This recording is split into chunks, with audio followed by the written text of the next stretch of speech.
우리 예배 시작하겠습니다. 반갑습니다, 성도 여러분. 오늘도 함께 또 우리 예배 드리는데요. 여러분 예배 시작할 때에 예배합니다라고 댓글 달아주시고 또 우리 함께 또 이 시간 하나님 앞에 마음을 모아 예배 드리는 시간을 가졌으면 좋겠습니다. 우리 찬양, 우리 사랑의 주님이 우리 찬양 우리 하도록 하겠습니다. 우리 율동하면서 사랑의 주님이 사랑의 주님이 날 사랑하시네 내 모습 이대로 받으셨네 사랑의 주님이 날 사랑하듯이 나도 널 사랑하며 섬기니 우리 옆 사람에게 사랑의 주님이 날 사랑하시네 내 모습 이대로 받으셨네 사랑의 주님이 날 사랑하듯이 나도 널 사랑하며 섬기리. 여러분 한 주간 동안 어떤 삶을 또 사셨나요? 그리고 어떤 감사의 내용이 있나요? 우리 함께 우리 자녀들에게 또 우리 배우자에게 그리고 또 홀로 있는 분들은 항상 말씀드리는 것처럼 하나님께 한 주간 동안 이러한 감사의 내용이 있었음을 또 고백하는 또 나누는 시간들이 되면 좋겠습니다. 우리 함께 좀 나누어 볼까요? 나누어 봅시다.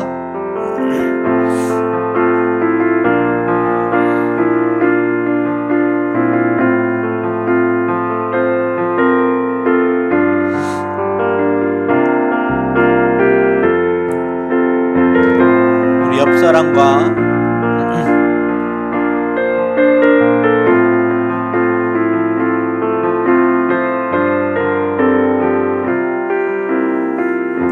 다 나누셨나요? 우리의 감사가 넘쳐날 수 있기를 간절히 바랍니다. 우리 이제 사도신경 고백하시도록 하겠습니다. 우리의 신앙을 고백합시다. 나는 전능하신 아버지 하나님 천지의 창조주를 믿습니다. 나는 그의 유일하신 아들 우리 주 예수 그리스도를 믿습니다. 그는 성령으로 잉태되어 동정녀 마리아에게서 나시고 본디오 빌라도에게 고난을 받아 십자가에 못 박혀 죽으시고 장사된 지 사흘 만에 죽은 자 가운데서 다시 살아나셨으며 하늘에 오르시어 전능하신 아버지 하나님 우편에 앉아 계시다가 거기로부터 살아있는 자와 죽은 자를 심판하러 오십니다. 나는 성령을 믿으며 거룩한 공교회와 성도의 교제와 죄를 용서받는 것과 몸의 부활과 영생을 믿습니다. 아멘.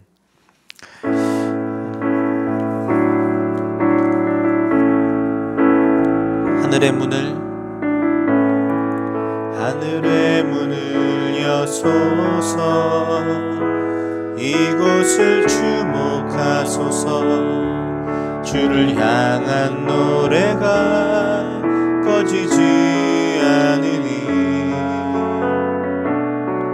하늘을 열고 보소서 이곳에 임재하소서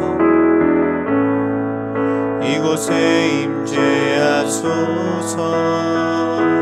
주님을 기다립니다 기도의 향기가 하늘에 닿으니 주여 임재하여 주소서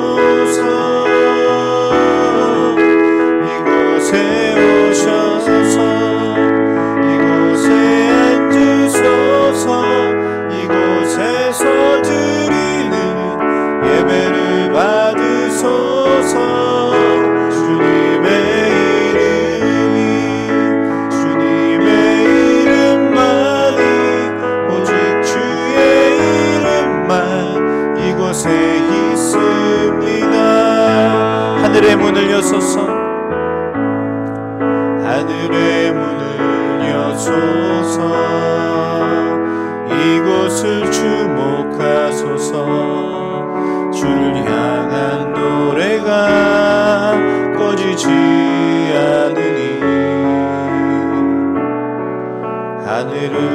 알고 보소서. 이곳에 임재하소서. 이곳에 임재하소서. 주님을 기다립니다. 기도의 향기가 하늘에 닿으니 주여 임재하여 주소서. 주여 임재하여 주소서.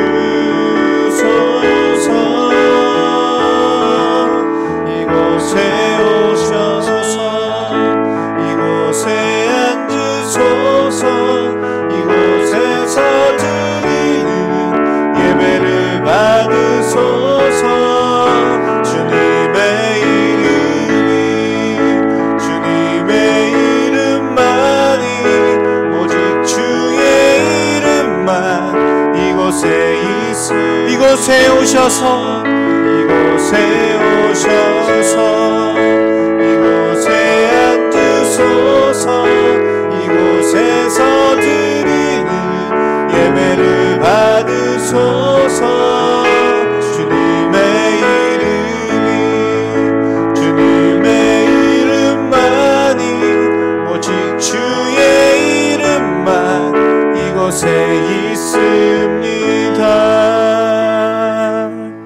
아멘.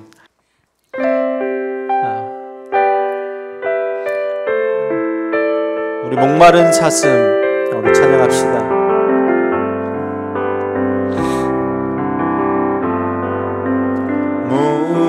목마른 사슴 시내 물을 찾아 헤매이듯이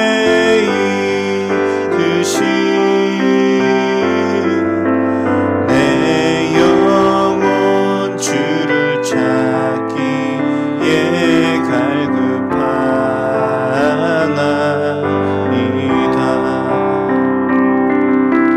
주님만이 나의 방패 나의 참 소망.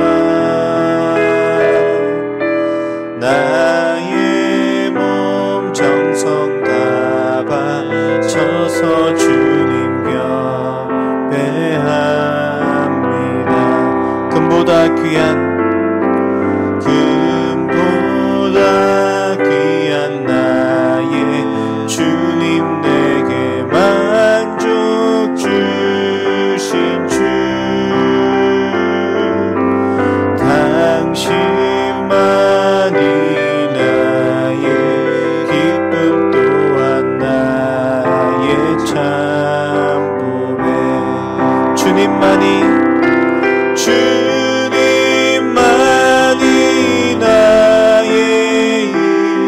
나의 방패 나의 참 소망. 나의 몸 정성 다 바쳐서 주님 경배합니다. 주님만이 나의 힘. 주님만이 나의 힘. 나의 방패 나의 참 소망. 나의 몸 정성 다 바쳐서 주님 경배합니다. 아멘. 우리 옆 사람을 정말 축복하는 마음으로 우리 찬양 드리도록 하겠습니다. 너는 담장 너머로 뻗은 우리 집에서 박수치면서 찬양합시다. 지의 푸른 열매처럼 하나님의 귀한 축복이 삶에 가득히 넘쳐날 거야. 너는 어떤 시련이 와도 능히 이겨낼 강한 발이 있어. 전능하신 하신 하나님께서 너와 언제나 함께 하시니 너는 하나님의 사람, 너는 하나님의 사람, 아름다운 하나님의 사람. 나는 널 위해 기도하며 내 길을 축복할 거야. 너는 하나님의 선물, 사랑스러운 하나님의 열매, 주의 품에 꽃 피운 나무가 되어줘. 너는 하나님의 사람, 너는 하나님의 사람, 아름다운 하나님의 사랑. 나는 널 위해 기도하며 내 길을 축복할 거야. 너는 하나님의 선물, 사랑스러운 하나님의 열매, 주의 품에 꽃 피운 나무가 되어줘. 아멘. 우리 이제 마지막 찬양을 드릴 텐데요, 우리가 주님 안에서 하나임을 이 찬양을 드리면서 같이 좀 고백했으면 좋겠습니다.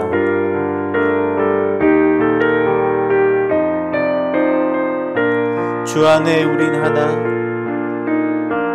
주 안에 우린 하나, 모습은 달라도 예수님 한 분만 바라네. 사랑과 선행으로 서로를 격려해 따스함으로 보듬어가리. 주님 우리 안에 함께 하시니 형제 자매의 기쁨과 슬픔 느끼네. 내 안에 있는 주님 모습 보네. 그분 기뻐하시네.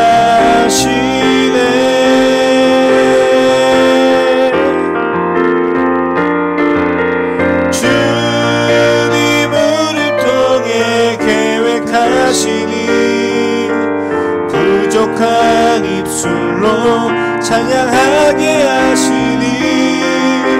주님 우리를 통해 계획하시니 너를 통해 하실 일 기대. 우리 처음부터 다시 한번 찬양합시다. 주 안에 우린 하나, 주 안에 우린 하나, 모습은 달라도 예수님 한 분만 바라네.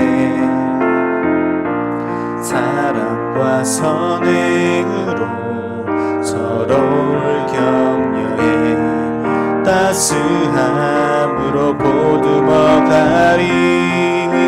주님 우리 안에 함께 하시니 형제 자매의 기쁨과 슬픔 느끼네.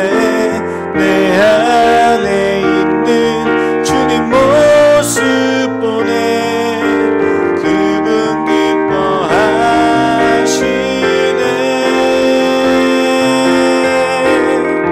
주님 우리를 통해, 주님 우리를 통해 계획하시니 부족한 입술로 찬양하게 하시니. 주님 우리를 통해 계획하시니 너를 통해 하실 일 기대. 주님 우리를 통해, 주님 우리를 통해 계획하시니 부족한 입술로 찬양하게 하시니. 주님 우리를 통해 계획하시니 너를 통해 하실 일 기대.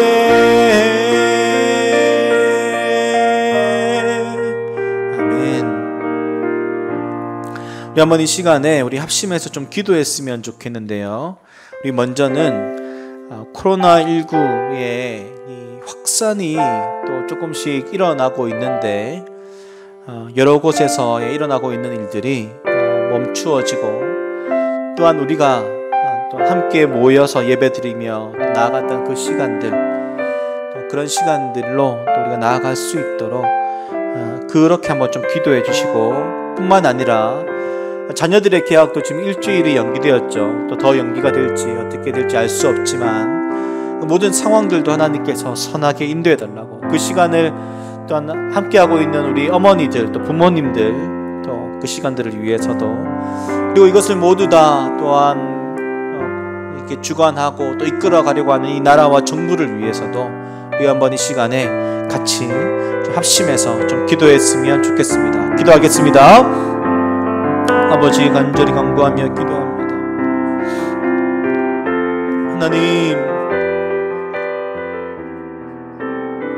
하나님, 코로나19로 인한 여러 가지 사건들이, 또 확산들이 또 다시 조금씩 일어나고 있는데, 지역적으로나 또 여러 가지 경로들로 인하여 확산이 일어나지 않고 또 멈추어지고, 또 이 일들이 이제는 끝이 날 수 있도록 주님 함께 모여서 예배하며 나아갔던 때, 또 하나님 앞에 같이 예배하며 기도하였던 그때로 하나님, 그렇게 우리 함께 좀 나아갈 수 있는 시간들을 좀 허락해 주십시오.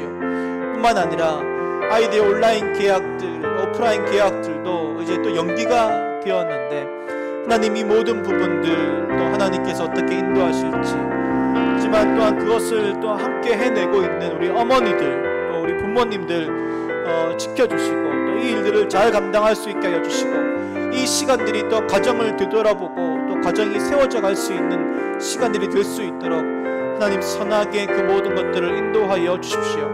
뿐만 아니라 이것들을 또한 이끌고 또한 주님 나아가는 모든 이 정부와 나라를 위해서 하나님께서 그 모든 것들을 선하게 인도하시고 지혜를 주시고, 또한 주님 보는 눈들을 허락해 주셔서 하나님이 정말 원하시고 또 바라시는 그 길들로 또 주님 선하게 인도함 받을 수 있도록 하나님 모든 것들을 선하게 인도하여 주십시오.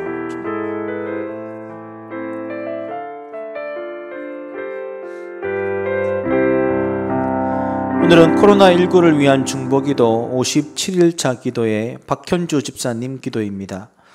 주님, 어느덧 코로나19는 우리의 일상이 되어버렸습니다. 한 번도 경험하지 못한 세상을 살아가는 연약한 우리는 이 상황을 잘 이겨내기 위해 함께 수고하고 힘을 모으고 있습니다. 하나님, 언제 끝날지 모르는 현실 속에서 그래도 작은 희망이라도 붙들고 살아내고 있는 우리를 긍휼히 여겨 주십시오. 이 고통의 시기가 길어질수록 여기저기 고통의 목소리가 높아지고 있습니다. 실직으로 먹고 사는 것이 어려워진 가정들에게 하나님 새로운 일자리가 만들어지게 하시고, 자영업으로 수입이 줄어든 소상공인들에게는 숨을 쉴 수 있는 좋은 대책들이 생겨나게 하시고, 온라인 수업으로 학교를 가지 못하는 아이들에게 좀 더 재미있는 시간이 되게 하시며, 더불어 애쓰는 엄마들에게 여유와 평안이 넘치길 기도합니다.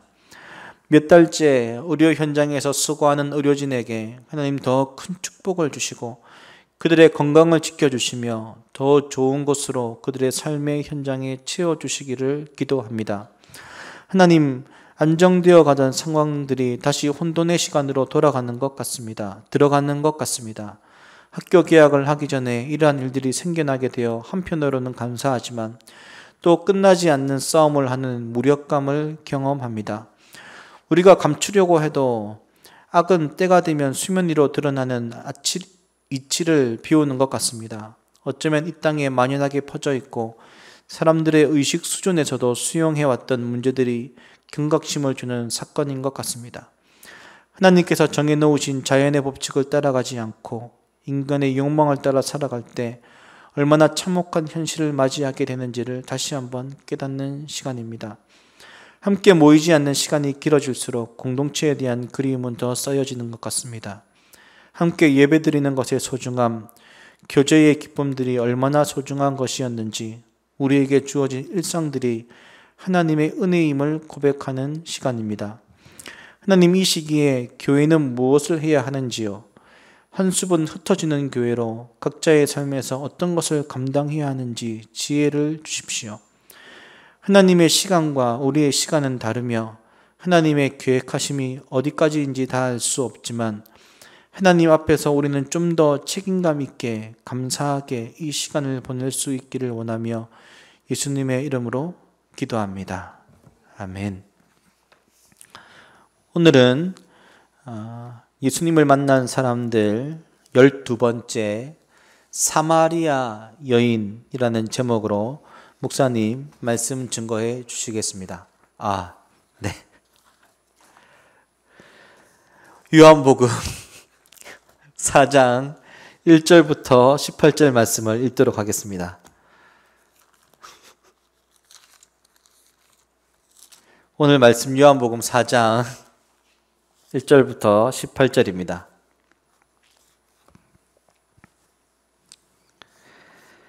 요한복음 4장 1절부터 18절.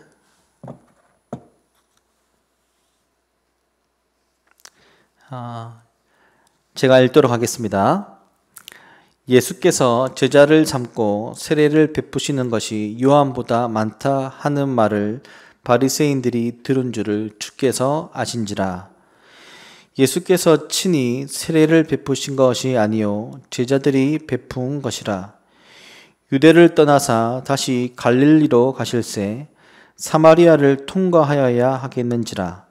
사마리아에 있는 수가라 하는 동네에 이르시니 야곱이 그 아들 요셉에게 준 땅이 가깝고 거기 또 야곱의 우물이 있더라.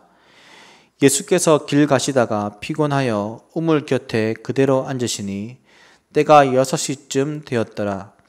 사마리아 여자 한 사람이 물을 기르러 왔음에 예수께서 물을 좀 달라 하시니 이는 제자들이 먹을 것을 사러 그 동네에 들어갔음이러라.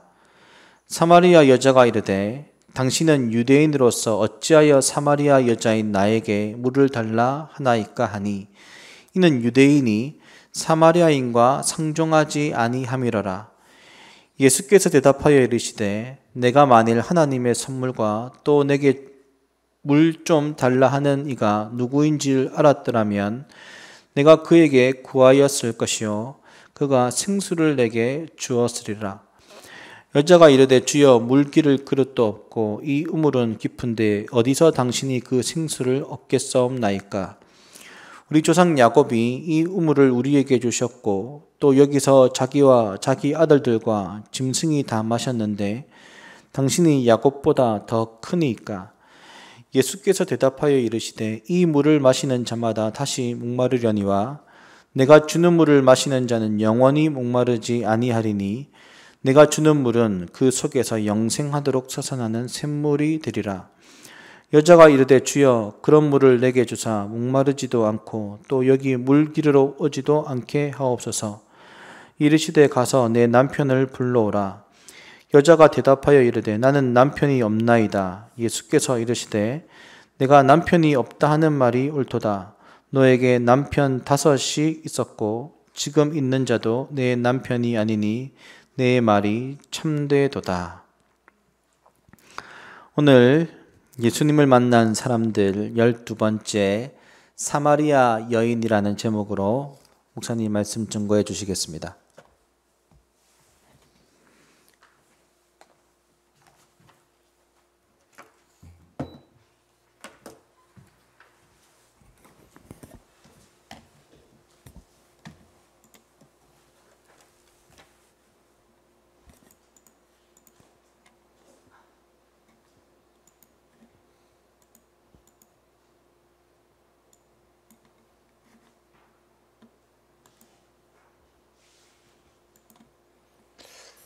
여러분 반갑습니다. 오늘로 우리가 인터넷 예배를 드린 지가 12번째가 됩니다. 시간이 지나니까요. 제가 여러분을 많이 보고 싶습니다. 지난번에 부활절 때 저희들 한습지기들이 모여서 이제 잠깐 모였었는데 그때 한습지기들은 매주 인터넷으로 제 얼굴을 봐서 그런지 그렇게 반가운 척을 안 하시더라고요. 저는 너무 반가운데 다음번에 우리가 만나면 격하게 서로 반겼으면 좋겠습니다. 여러분 많이 보고 싶습니다. 우리가 인터넷 예배를 드리고요. 예수님을 만나는 사람들이라는 제목으로 이제 말씀들을 쭉 나누는데 오늘이 12번째 시간입니다. 12번째. 그래서 예수님을 만난 사람들이란 주제로서의 설교는 오늘까지 제가 마무리하려고 합니다. 여러분 기억을 좀 더듬어 드리기 위해서 12번 어떤 분들을 만났는지 한번 보도록 하겠습니다. 한번 보면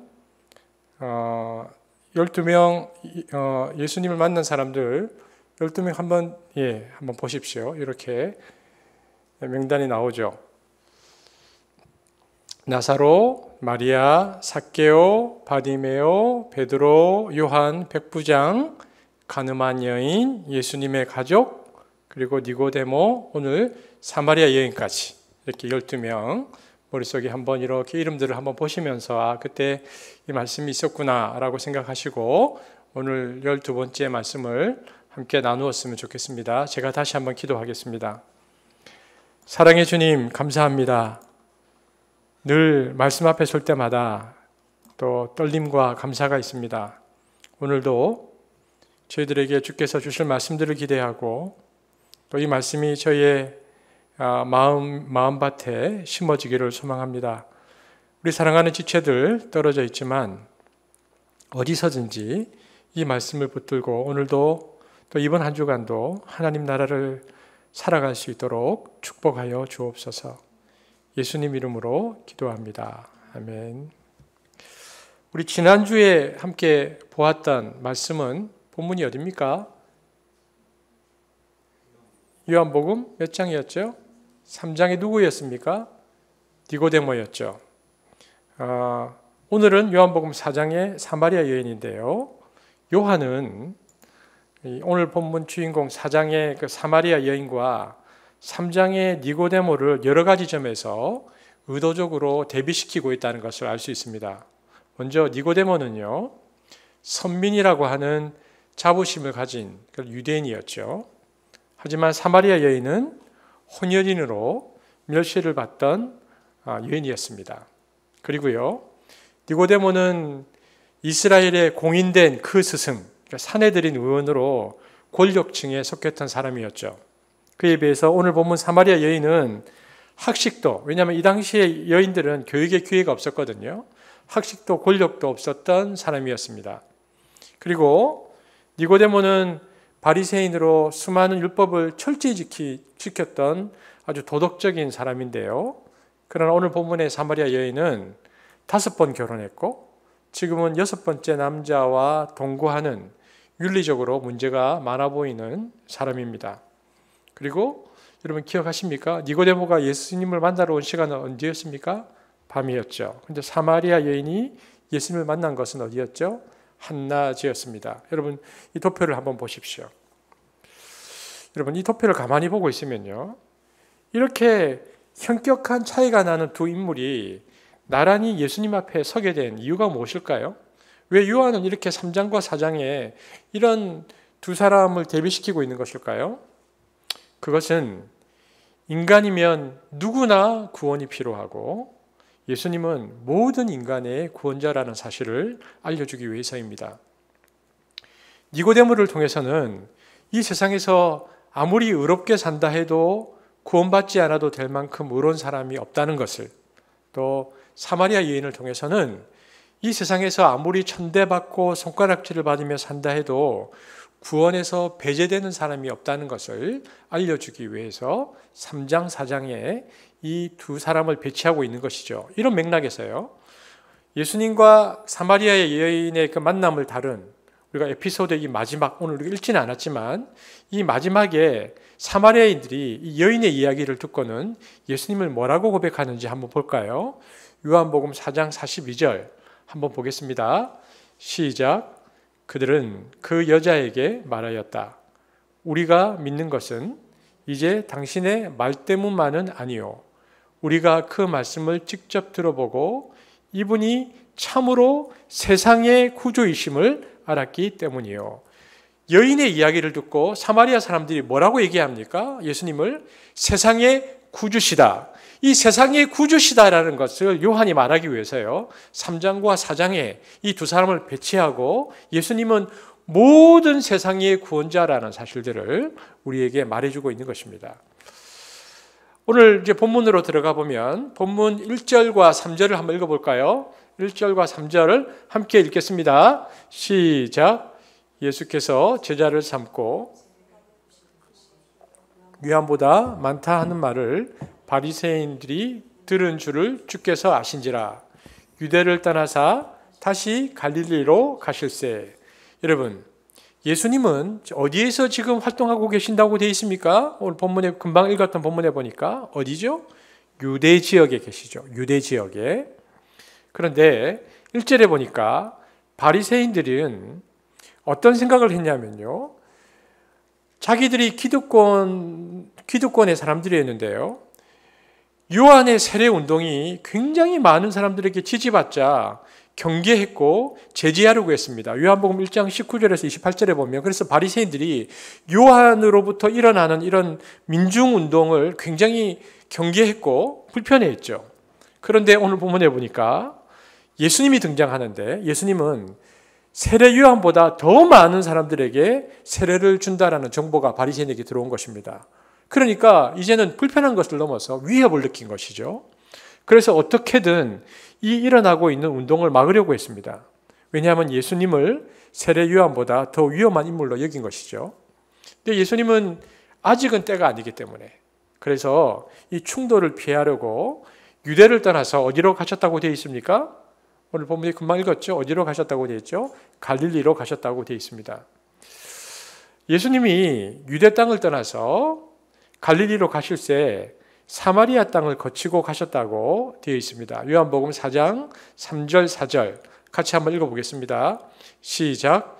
유대를 떠나사 갈릴리로 가실새 사마리아를 통과하여야 하겠는지라.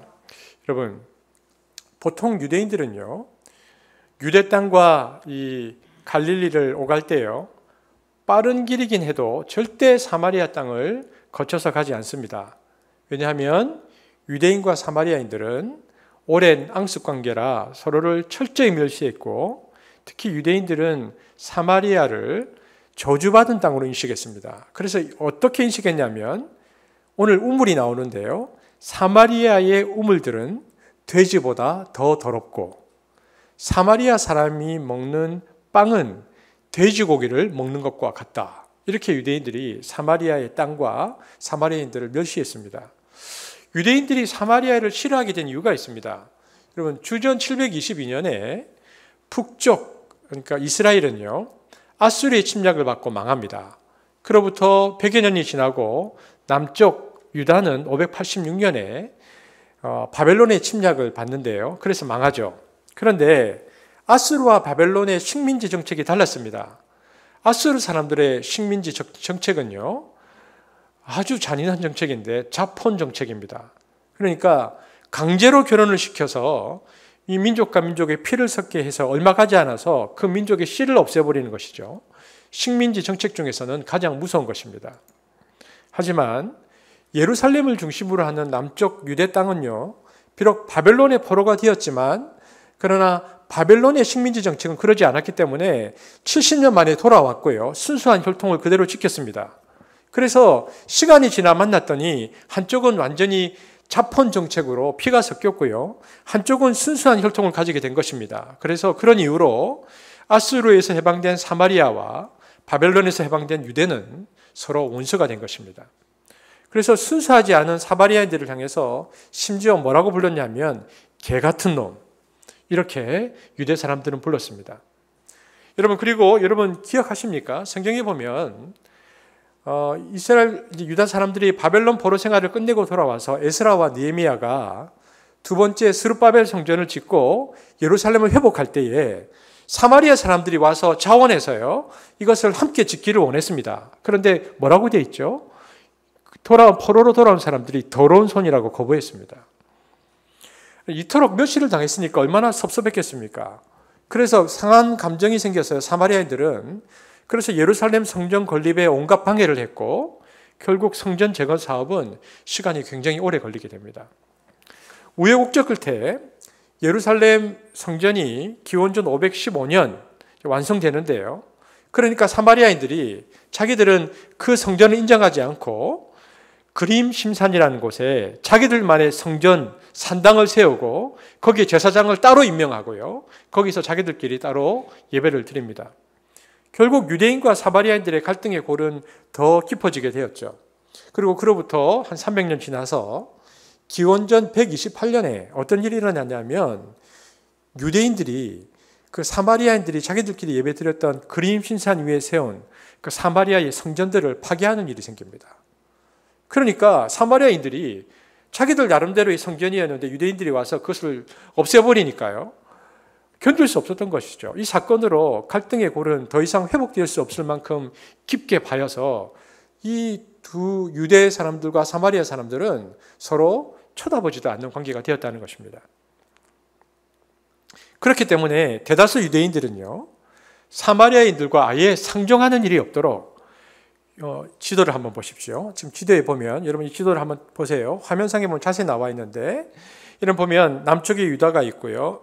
중간에 사마리아가 있고요. 북쪽에 갈릴리가 있죠. 그리고 오른쪽에 보면 요단강이 이렇게 있는데 유대 사람들은 어떻게 다녔냐면 요단강 건너편에 보면 베레아라는 지역이 나오죠. 그러니까 바로 질러서 사마리아를 질러서 갈릴리로 가지 않고요. 베레아 길로 한참 돌아서 다시 갈릴리로 가고요. 갈릴리에서 온 사람들도 내려올 때에 베레아를 거쳐서 유다로 오는 이렇게 그들이 다니고 있었다는 것을 알 수 있습니다. 더군다나 오늘 본문에 예수님이 이 유대 땅을 지나서 갈릴리로 내려가기 전에 갈릴리로 이제 가시기 전에 어디에 머물러 계셨는지를 알면 사마리아를 거쳐가야 할 이유가 더더욱 없음이 분명해지는데요. 요한복음 3장 22절 한번 세 번역으로 읽어볼까요? 예수님께서 지금 어디에 계시는지 이 지도를 눈여겨보면서 함께 보겠습니다. 시작. 그 뒤에 예수께서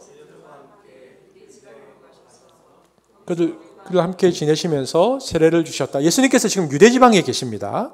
그런데 요한복음 3장 26절을 보세요. 시작. 요한의 제자들이 요한에게 와서 말하였다. 랍비님 보십시오. 요단강 건너편에서 선생님과 함께 계시던 분, 곧 선생님께서 증언하신 그분이 세례를 주고 있는데 사람들이 모두 그분에게로 모여듭니다. 이렇게 말했습니다. 여러분 이 구절들을 보면요. 지금 예수님이 어디 계시냐면 이 유다의 경계 안에 있는 요단강 건너편에 계십니다. 그렇다면 여기서 갈릴리로 가려면 자연스럽게 요단강 동쪽으로 건너서 베레아 지방을 거쳐가면 일반적으로 유대인들이 다니던 길과 같고 그 길로 가는 것이 너무 자연스러운 위치에 지금 예수님께서 포진하고 계시는 것입니다. 그런데 오늘 본문의 배경이 그래요. 그런데 예수님은 그렇게 하지 않으시고요. 일부러 사마리아를 거쳐서 갈릴리로 가시는 길을 택하셨다는 것을 알 수 있습니다. 이것이 이제 오늘 본문의 배경이죠. 그러면은 왜 그렇게까지 하셨을까? 여러분 우리말 성경에는 잘 드러나 있지 않지만 예수님이 사마리아를 거쳐 가시는 데에는요 반드시 그렇게 해야만 하는 이유가 있었습니다. 그래서 헬라 성경에는요 이 구절이 반드시 해야만 한다는 동사 데이라는 동사가 들어 있습니다. 그러니까 4절에 보면 사마리아를 통과하여야 하겠느니라를 직역하면 어떤 뜻이 되냐면 그때의 예수님은 반드시 사마리아를 가로질러 가셔야 했다. 이런 뜻이 됩니다. 이게 원뜻입니다. 그때 예수님은 반드시 사마리아를 가로질러 가셔야 했다. 여러분, 사람이 무엇인가를 꼭 해야 하는 경우에는 두 가지의 종류가 있습니다. 한 가지는 법적 강제 조항이죠. 지금 우리가 코로나로 인해서 이제 사회적 거리두기를 하고 있는데 우리가 정해져 있는 것을 지키지 않으면 이게 법적 강제 조항이기 때문에 반드시 지켜야 하는 부분들이 있죠. 그래서 지켜야 하는 것이 있고요. 또 하나 반드시 해야 하는 경우가 있습니다. 그건 뭐냐면 하나님의 뜻일 경우입니다. 예수님의 경우에는 사마리아를 거쳐서 갈릴리로 가는 것이 하나님의 뜻이었습니다. 반드시. 그래 이 점은 어디에 나오느냐 하면 예수님과 사마리아 여인이 막 대화를 하고 있고요. 이 대화가 이제 끝나고 나서 제자들이 마을로 가서 음식을 구하러 갔던 제자들이 돌아와서 예수님께 음식을 드시라고 이렇게 권했을 때 예수님께서 뭐라고 말씀하셨는지에 대해서 그 내용을 확연히 알 수 있습니다. 요한복음 4장 34절에 예수님은 이렇게 말씀하셨습니다. 자, 다 함께 읽어보겠습니다. 시작.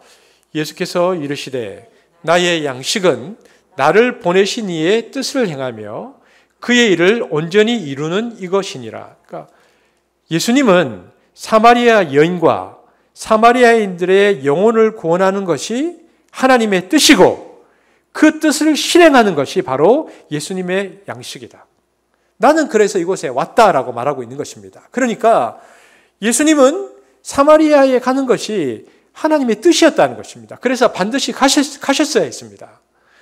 예수님은 언제나 하나님 아버지의 뜻에 의해서 움직이시잖아요. 그래서 예수님은 하나님의 뜻에 의해서 움직이셨고요. 사마리아에 만나야 할 영혼이 있음을 알고 계셨습니다. 예수님은 오랫동안 차별받아왔고 소외당하며 살아온 사마리아인들에게 생명의 복음을 전해야 한다는 것을 아시게 되셨죠. 그래서 예수님은 그것을 하나님의 뜻으로 인지하시고 그리고 사마리아로 향하신 것입니다. 오늘 본문에도 나오고 있는데요. 예수님이 아니고서는 결코 이루실 수 없는 여인, 절망 속에서 살아가는 사마리아 여인에게 생명의 복음을 전해주시기 위해서 예수님은 사마리아로 가셨습니다. 그래서 예수님은 사마리아 지역에 들어가자마자 곧바로 야곱의 우물로 가셔서 그녀가 오기를 기다리고 계셨습니다. 그래서 여인보다 먼저 가셔서 여인을 기다리셨죠. 요한복음 4장 5절 6절 함께 큰 목소리로 읽겠습니다. 시작.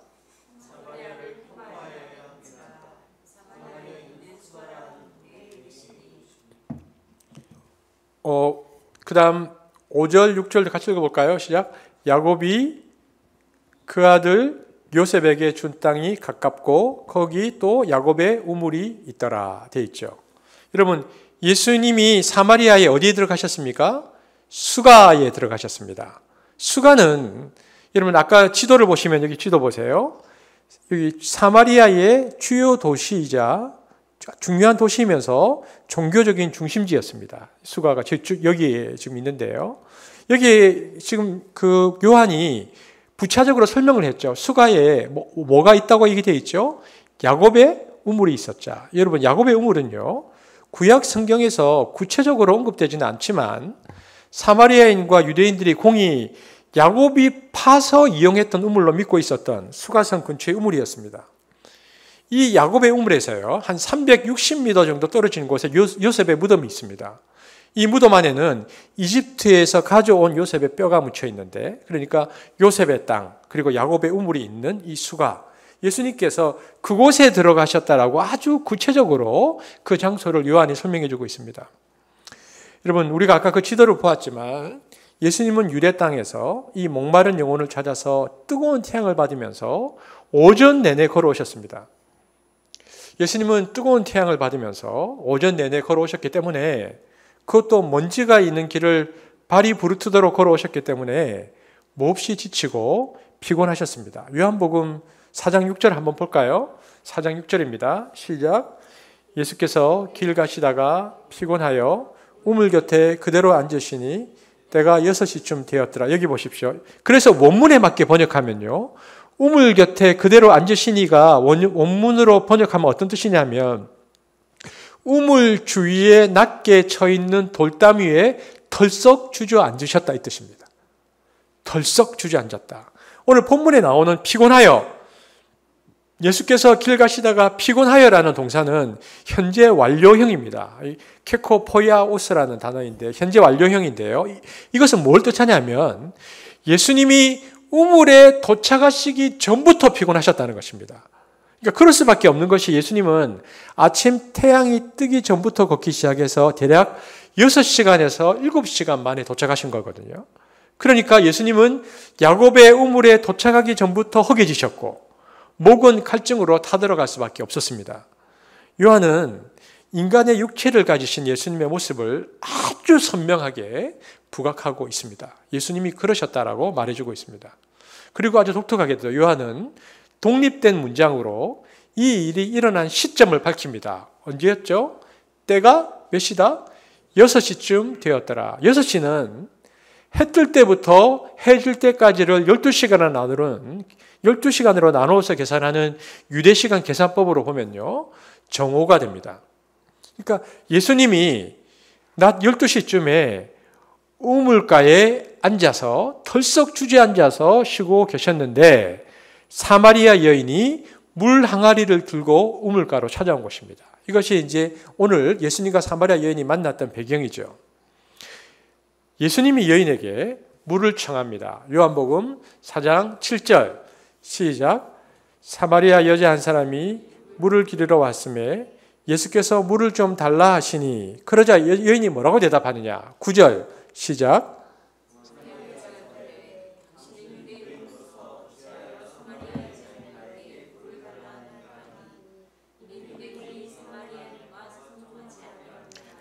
여러분, 이 당시 유대 풍습으로는요, 경건한 남자라면 거리나 우물가에 우연히 만나게 된 낯선 여자와는 절대 이야기를 하지 않습니다. 이런 점에서 여인이 당신이 어떻게 유대 사람이면서 사마리아 여자인 저에게 물을 청하십니까? 라고 말한 것은요, 이게 약간 핀잔일 수도 있고요, 조롱일 수도 있습니다. 약간 비아냥거리는 거죠. 이게 무슨 일이야? 사실 사마리아 여인은 이 물을 기르러 이렇게 오면서 멀리서부터 예수님을 보고 경계하고 있었을 겁니다. 뭐야?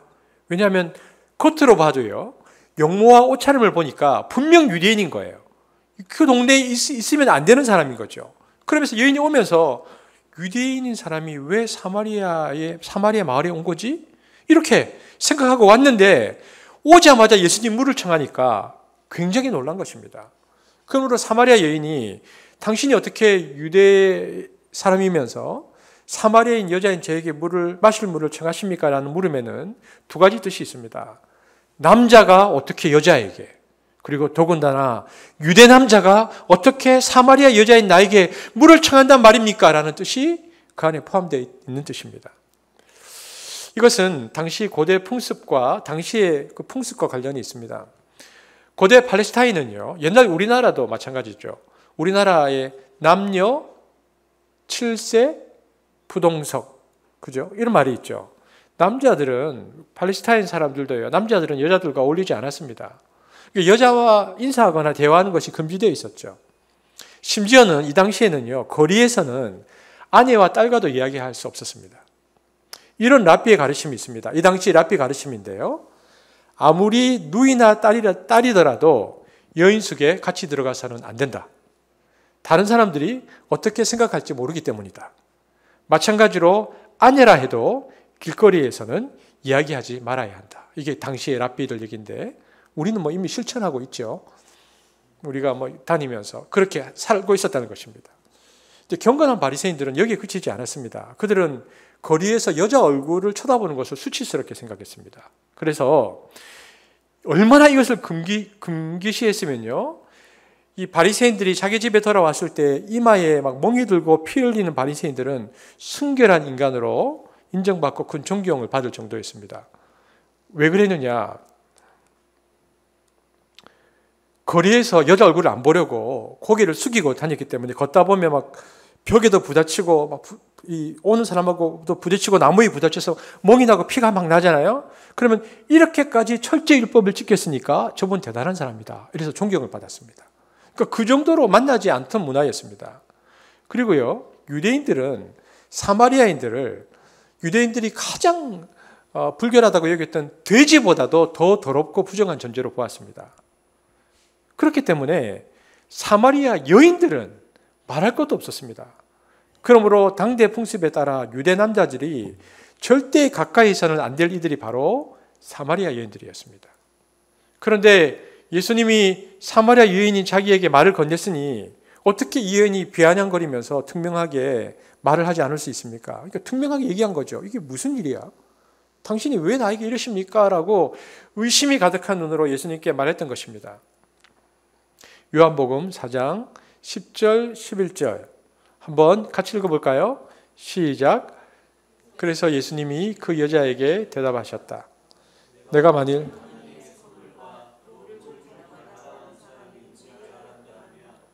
내가 그에게 생수를 달라고 했을 것이고 그는 너에게 생수를 주었을 것이다. 선생님, 물기를 그릇도 없고 이 물은 깊은데 어디서 그런 생수를 구한다는 말씀입니까? 오늘 본문을 보면요, 아주 독특합니다. 여인이 아주 의심하는 눈초리로 어떻게 나에게 말을 걸 수 있습니까? 라고 하니까 예수님께서 네가 만일 하나님의 선물과 또 물을 좀 달라고 하는 사람이 누구인지를 알았더라면 내가 그에게 생수를 달라고 했을 것이고 그는 너에게 생수를 주었을 것이다. 이렇게 말씀하십니다.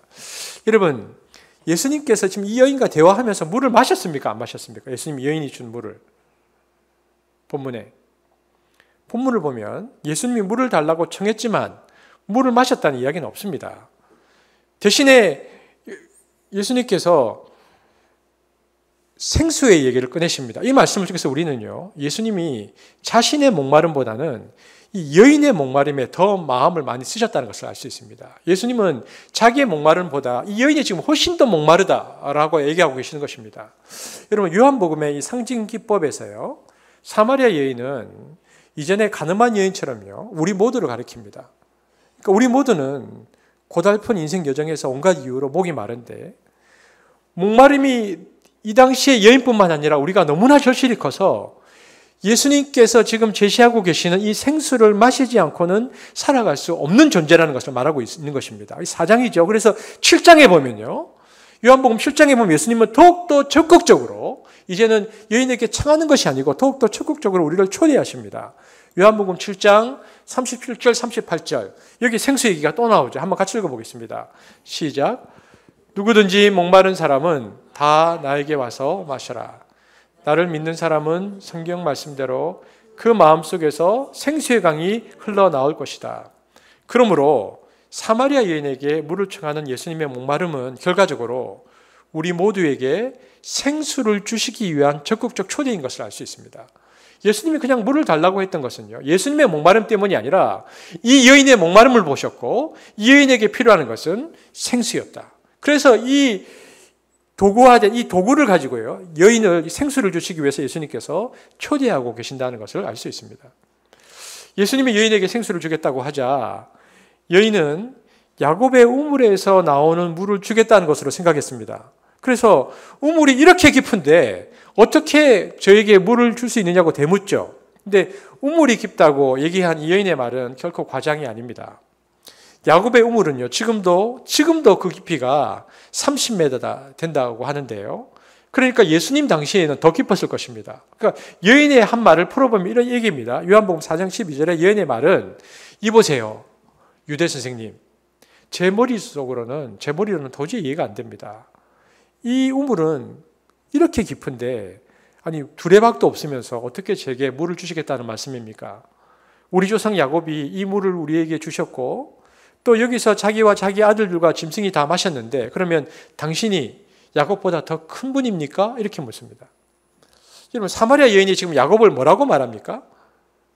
우리 조상이라고 말했습니다. 이것은요, 이 당시 사마리아인들이 가졌던 열등의식과 피해의식에서 비롯된 허세라는 것을 알 수 있습니다. 야곱, 곧 이스라엘은 본디 유대인들의 조상입니다. 그런데 혼혈인 사마리아인들이 자신들을 야곱의 자손이라고 주장하는 거죠. 그러니까 이렇게 몸을 부틀리면서 허세를 부리는 것입니다. 그런데 예수님은 허세를 부리는 여인에게 면박을 주거나 혹은 논쟁을 하지 않으시고 또 예수님이 그녀의 조상 야곱보다 더 위대하냐는 여인의 이 당돌한 질문에도 대답하지 않으십니다. 그리고 예수님의 관점은 하나인데 그보다는 지금 여인에게 필요한 물, 그녀의 내적 목마름을 궁극적으로 해결해 줄 생수에 초점을 맞추셔서 이야기를 풀어내십니다. 요한복음 4장 13절 14절. 자, 우리 다 함께 읽겠습니다. 시작. 예수께서 대답하여 이르시되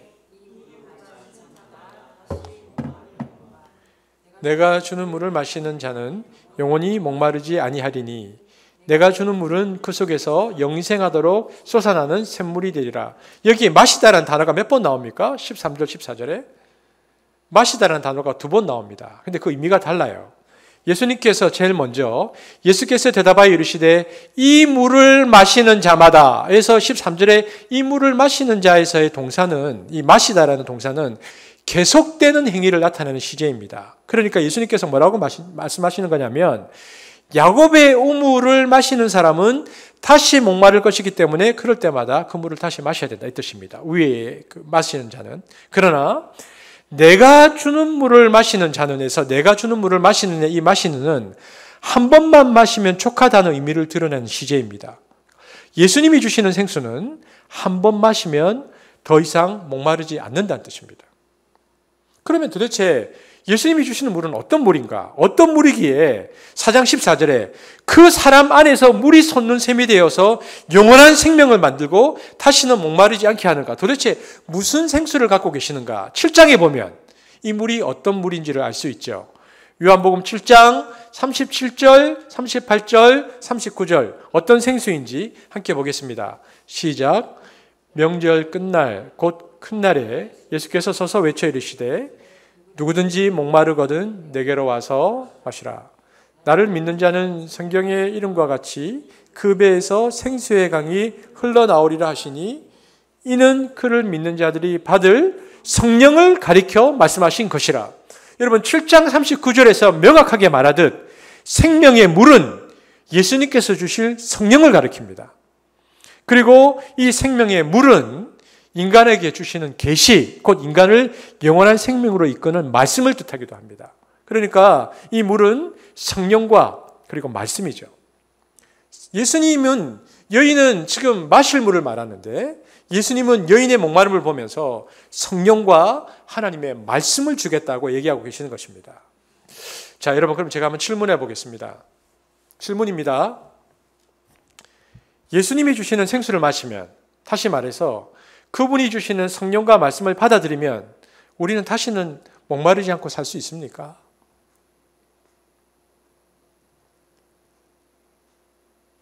그렇습니까? 여러분, 우리 자신은 물론이고요. 우리 주위를 보면 분명히 성령을 받았고 말씀을 보고 실천하고 살면서도요. 그리스도인 중에서 굉장히 많은 사람들이 삶의 갈증을 느끼고 버겁게 살아가고 있습니다. 그러면 말이 안 맞잖아요. 예수님은 성령과 말씀을 받으면 괜찮다고 얘기하는데 실제로 말씀과 성령으로 사는 우리는 버겁다면 왜 이 두 말씀 사이에 차이가 있는 것일까요? 이것을 어떻게 설명할 수 있는 것일까요? 두 가지로 설명할 수 있습니다. 첫 번째는 우리는 니고데모와의 대화를 통해서 아는데 하나는 거듭난 존재잖아요, 우리가. 그러면 더 이상 육의 자녀가 아닌 거거든요. 거듭난 존재에서 더 이상 육의 자녀가 아닌데도 계속해서 육의 자녀처럼 살아가면 목마름은 가시지 않습니다. 다시 말하면 예수님께서 주시는 생수, 곧 성령의 인도와 예수님의 가르침에 순종하며 살지 않기 때문에 우리에게는 갈증이 있는 것입니다. 우리는 이제는 영으로 살아야 되는데 육으로 사는 것이죠. 그래서 하나님은 예레미야 선지자를 통해서 이렇게 당시 사람들을 꾸짖으셨습니다. 예레미야서 2장 13절 함께 보겠습니다. 2장 13절. 자, 큰 목소리로 함께 읽겠습니다. 시작. 내 백성이 생수의 근원이 되는 나를 버린 것과 스스로 웅덩이를 판 것인데 그것은 그물을 가두지 못할 터질 웅덩이들이니라. 예레미야 2장 13절에 뭐라고 얘기합니까? 이스라엘 백성들은요, 생수의 근원이 되시는 하나님을 버리고 스스로 웅덩이를 팠는데 그 웅덩이는 물을 가두지 못하는 터진 웅덩이다. 이 터진 웅덩이는 쓰레기만 쌓인 웅덩이인 것이겠죠. 여러분, 우리가 이 예레미야 말씀처럼요, 어떤 샘에서 물을 마시든 세상이 주는 물은 우리를 다시 목마르게 합니다. 점점 더 심한 갈증이 날 뿐입니다. 오늘날 사람들이 겪고 있는 문제의 태반은 예수님께서 주시는 생수가 아니라 눈앞에 보이는 곧 세상이 주는 탁한 물을 마시기 때문입니다. 어떤 이들은 재물이라는 셈에서, 어떤 이들은 명성이라는 셈에서, 어떤 이들은 미색이라는 셈에서, 어떤 이들은 범죄라는 셈에서 물을 마시기 때문에 여전히 갈증이 있는 것이죠. 여러분, 주님께서 주시는 생명의 물 외에는 어떤 물도 우리의 갈증을 풀어줄 수 없습니다. 이것이 우리가 갈증을 느끼는 첫 번째 이유고요. 두 번째 이유는 좀 다른 것입니다. 하나님께서 우리 영혼을 단련시키기 위해서 의도적으로 목마름을 허락하는 경우입니다. 영성가들이 흔히 하는 단어로요, 영혼의 어두운 밤이 그렇습니다. 우리가 잘 아는 훌륭한 영성가들은 영혼의 어두운 밤을 지납니다. 마치 하나님이 계시지 않는 것처럼 느껴지고요. 그리고 말씀이 잘 깨달아지지도 않고요. 그리고 너무나 그 하나님에 대한 갈증과 목마름이 생기는데 그 영혼의 어두운 밤을 우리에게 허락하셔서 우리를 훈련시키기도 하시죠. 그 두 가지 이유 때문에 우리가 갈증을 느낍니다. 자, 여자가 이제 이 얘기를 듣고는 예수님께 이렇게 말합니다. 딱 듣고 나서 요한복음 4장 15절에 한번 서로 다른 물을 얘기했거든요. 서로 다른 물을 얘기했습니다. 그래서 여자가 이렇게 얘기합니다. 자기가 이해한 한도 내에서 함께 보겠습니다. 시작. 여자가 이르되 주여 그런 물을 내게 주사 목마르지도 않고 또 여기 물 기르러 오지도 않게 하옵소서. 여인이 청하는 물은 지금 예수님이 주려는 물과 다른 물을 얘기하는 거죠. 여인은 지금 예수님이 어떤 신비의 물 혹은 또 마법의 물을 가지고 있어서 그 물을 마시면 더 이상 목마르지 않고 다시는 물을 길러오지 않아도 된다고 생각한 겁니다. 뭐 특별한 물이 있다. 그러니까 예수님은 은유로 말씀하시는데 여인은 문자적으로 알아들은 것이죠. 여러분 15절까지 읽었잖아요. 이쯤 되면 누가 떠오릅니까? 지난주 니고데모, 예수님과 니고데모의 대화와 거의 비슷합니다. 못 알아들어요, 서로. 얘기를 막 나누는데 말이 안 통하는 겁니다. 그럼 이 여인이 했던 말 15절을 한번 보십시오. 15절에 보면 왜 이 여인이 나 목마르지 않게 해주세요라고 말하면 되는데 왜 목마르지 않게 해주십시오라고 말하지 않고 물을 기르러 이리 오지 않아도라고 이야기했을까요? 왜 이 말을 붙였을까요? 여러분 이 한마디에서 우리는 이 여인의 고단한 삶을 읽을 수 있습니다. 지금처럼 수도시설이 없었던 고대시대 여인들이 해야 할 가장 큰 일은 날마다 물을 깃는 일이었습니다. 그렇지 않으면 사람은 물론 가축에게도 물을 줄 수 없었거든요. 근데 고대 마을들은 대부분 언덕 위에 자리 잡고 있었습니다. 외부의 침입을 방어하기 위해서죠. 그러니까 사마리아 여인도 마찬가지였습니다. 마을은 언덕 위에 자리 잡고 있고 야곱의 우물은 마을에서 아까도 보았지만 2km 정도 떨어진 평지에 있었습니다. 그러니까 사마리아 여인이 물동이를 쥐고 날마다 왕복 4km 언덕을 오르내리려고 했으니 얼마나 고달팠겠습니까? 매일매일 그 일을 한 것입니다. 2000년 전에 팔레스타인 사정과 지금의 아프가니스탄 사정이 똑같다고 할 수는 없지만 그래도 이 여인의 노고가 어떠했는지를 짐작해 볼 수 있는 것이 있는데요. 언젠가 TV에서 아프가니스탄에 대한 보도 프로그램이 있었습니다. 그 프로그램에 따르면 아프가니스탄에 사는 여인들은 어려서부터 물을 나르고 짐을 나르면서 성장했기 때문에 여인들은 한 80kg 정도의 짐을 들 수 있다고 되어 있습니다. 거기서. 그런데 남자들은 10kg의 짐도 못 든답니다. 그러니까 아시겠죠? 어떻게 사는지. 그만큼 여자들은 어려서부터 차별을 받으면서 고달픈 삶을 살았던 것입니다. 이렇게 사마리아 여인은 육신의 목마름 때문에 고단한 삶 때문에 예수께 다시는 목마르지 않는 물을 달라고 청하면서 내가 물을 다시 들어오지 않으면 좋겠습니다라고 예수님께 말하고 있는 것입니다. 하지만 계속되는 예수님과 이 여인의 대화를 보면요. 드러난 이 여인의 사생활과 질물들을 고려하면 그녀는 육신의 고달픔, 육신의 목마름보다 더 근본적이고 깊은 목마름이 있음을 알 수 있습니다. 그것은 뭐냐? 바로 정서적 목마름과 영적 목마름입니다. 우리는 대화에서 이 여인의 정서적 목마름과 영적 목마름을 읽을 수 있습니다. 정서적 목마름은요, 그녀의 불안정한 생활에서 비롯된 것입니다. 그녀는 이미 5명의 남편이 있었고요.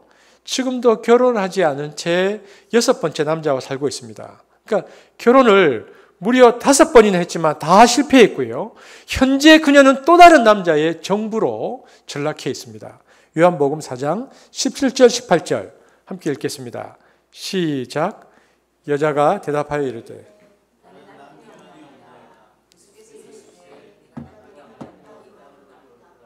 너에게 남편 5이 있었고 지금 있는 자도 내 남편이 아니니 내 말이 참되도다. 여러분 당시 유대 문화에서 여자는 2차례 결혼할 수 있었습니다. 그리고 최대 3차례까지 결혼이 가능했습니다. 당시 문화에서. 그런데 사마리아인들은 종교적인 측면만 따지면 유대 사람들보다 훨씬 엄격했으니까 사마리아 여인들의 결혼 횟수는 유대인들과 같았거나 더 엄격했을 것입니다. 왜냐하면 사마리아인들은 모세 오경만을 성경으로 인정했거든요. 그 이유는 예언서들이라든지 지혜문학 등은 인간의 지혜에서 나온 작품이기 때문에 순수하게 하나님의 가르침이 아니라고 보았죠. 오직 모세 오경만이 하나님이 모세를 통해 인간에게 준 가르침이라고 보았기 때문에 더 율법을 철저히 지켰습니다. 그렇다면 그런 시대에 5번이나 결혼한 사마리아 여인의 이 처지는 대단한 스캔들이었고요. 이 여인은 당연히 이 당대의 사람들에게 경멸의 대상이었을 것입니다. 거기다가 지금 남자는 그저 동거하고 있는 남자이니까 지속적 간음 행위를 하고 있는 것입니다.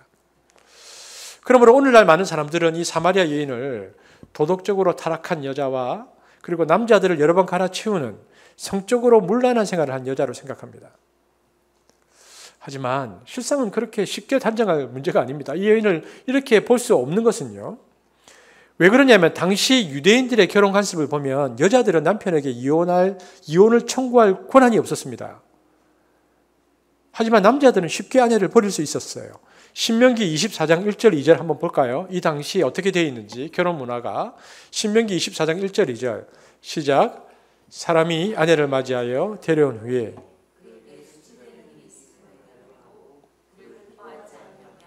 이혼 증서를 써서 그의 손에 주고 그를 자기 집에서 내보낼 것이요 그 여자는 그의 집에서 나가서 다른 사람의 아내가 되려니와. 문제는 사람이 아내를 맞이하여 데려온 후에 그에게 수치되는 일을 발견하고, 여기서 수치되는 일을 뭐로 해석했느냐가 문제죠. 당시 팔레스틴 사회는 이 수치되는 일을 어떤 이유든 만들어서 이혼장을 써주면 언제든지 아내를 버릴 수 있는 근거로 이해했습니다. 즉 음식을 태워도 그리고 아기를 낳지 못해도 또 있습니다. 심지어는 남편이 밖에 나갔다가 아내보다 젊고 아름다운 여자를 만나 사랑에 빠져도 이혼할 수 있었습니다. 왜냐하면 사랑하지 않는 아내를 데리고 살면서 미워하기보다는 이혼해서 내보내는 것이 더 낫다. 이런 말도 안 되는 논리로 이혼장을 주면 이혼했어야 됩니다. 오늘 본문인 예수님 당시 남편이 아내와 이혼하는 것은요. 그래서 한마디로 남자 마음이었습니다. 예수님 시대에 작성된 이혼장이 있습니다. 2000년 전 이혼장. 여러분, 이 이혼장은 기원 후 6년, AD 6년에 8월 1일 마사다에서 낙산의 아들 요셉이라는 사람이 쓴 이혼장입니다. 있습니다. 이게 문서로 있는데요. AD 6년 낙산의 아들 요셉이 이렇게 썼습니다. 마사다에 사는 낙산의 아들 요셉은 내 마음대로 오늘 요나단의 딸이며 그동안 아내였던 미라임을 소박하고 이혼한다. 이제부터 당신은 마음대로 가서 당신이 바라는 유대인 가운데 어느 남자와 결혼해도 무방하다. 나는 지참금을 돌려준다. 낙산의 아들 요셉 서명 땅꽝 그 외 중인 서명 땅땅 이렇게 되어 있습니다. 이 당시의 이혼장인데요. 이 이혼장에서 시선을 끄는 게 뭐냐면 마사다에 사는 낙산의 아들 요셉은 내 마음대로 내 마음대로라는 구절입니다. 자기 마음대로 이혼했다는 겁니다. 그러니까 철저히 남성 중심적인 사회라는 것을 밝혀주는 구절이죠. 이렇게 철저히 남성 중심으로 이혼법이 시행되는 상황에서 사마리아 여인이 스스로 남편을 갈아치웠다는 것은 사실 무리이고요. 부당합니다. 어떤 사람들은 사마리아 여인이 5번이나 결혼하는 것은 배우자들이 계속 죽어서 그럴 수 있지 않냐라고 얘기합니다. 물론 가능한 일이죠. 하지만 여러분, 실제로 그랬다면 어떤 남자가 계속해서 5번이나 배우자를 잃은 여인을 아내로 맞이하겠습니까? 첫 번째 남편이 죽었을 때는 새로운 남자를 만날 가능성이 있죠. 하지만 두 번째, 세 번째 남편이 계속 죽으면 남자도 그 여인과 결혼할 마음이 생기지 않을 것입니다. 여러분, 이렇게 생각하면 사마리아 여인은 성적으로 문란한 여인이 아니고 남편들에게 5번이나 버림받았을 확률이 훨씬 더 높습니다. 지금도 중동 지역 여성들은요, 가부장 중심 사회 안에서 지극히 낮은 지위를 누립니다. 여러분, 남편과 아내가 길을 걸을 때 남편보다 아내가 절대로 먼저 걸어가면 안 됩니다. 앞에 가면 안 됩니다. 이게 지금도 그래요. 그런데 여러분, 걸프전이 끝나고 변화가 생겼어요. 대다수의 남편이 자기 아내의 뒤를 따라서 걷습니다. 왜 이럴까요? 서방의 기자가 너무 궁금해서 여성에게 이렇게 물어봤습니다.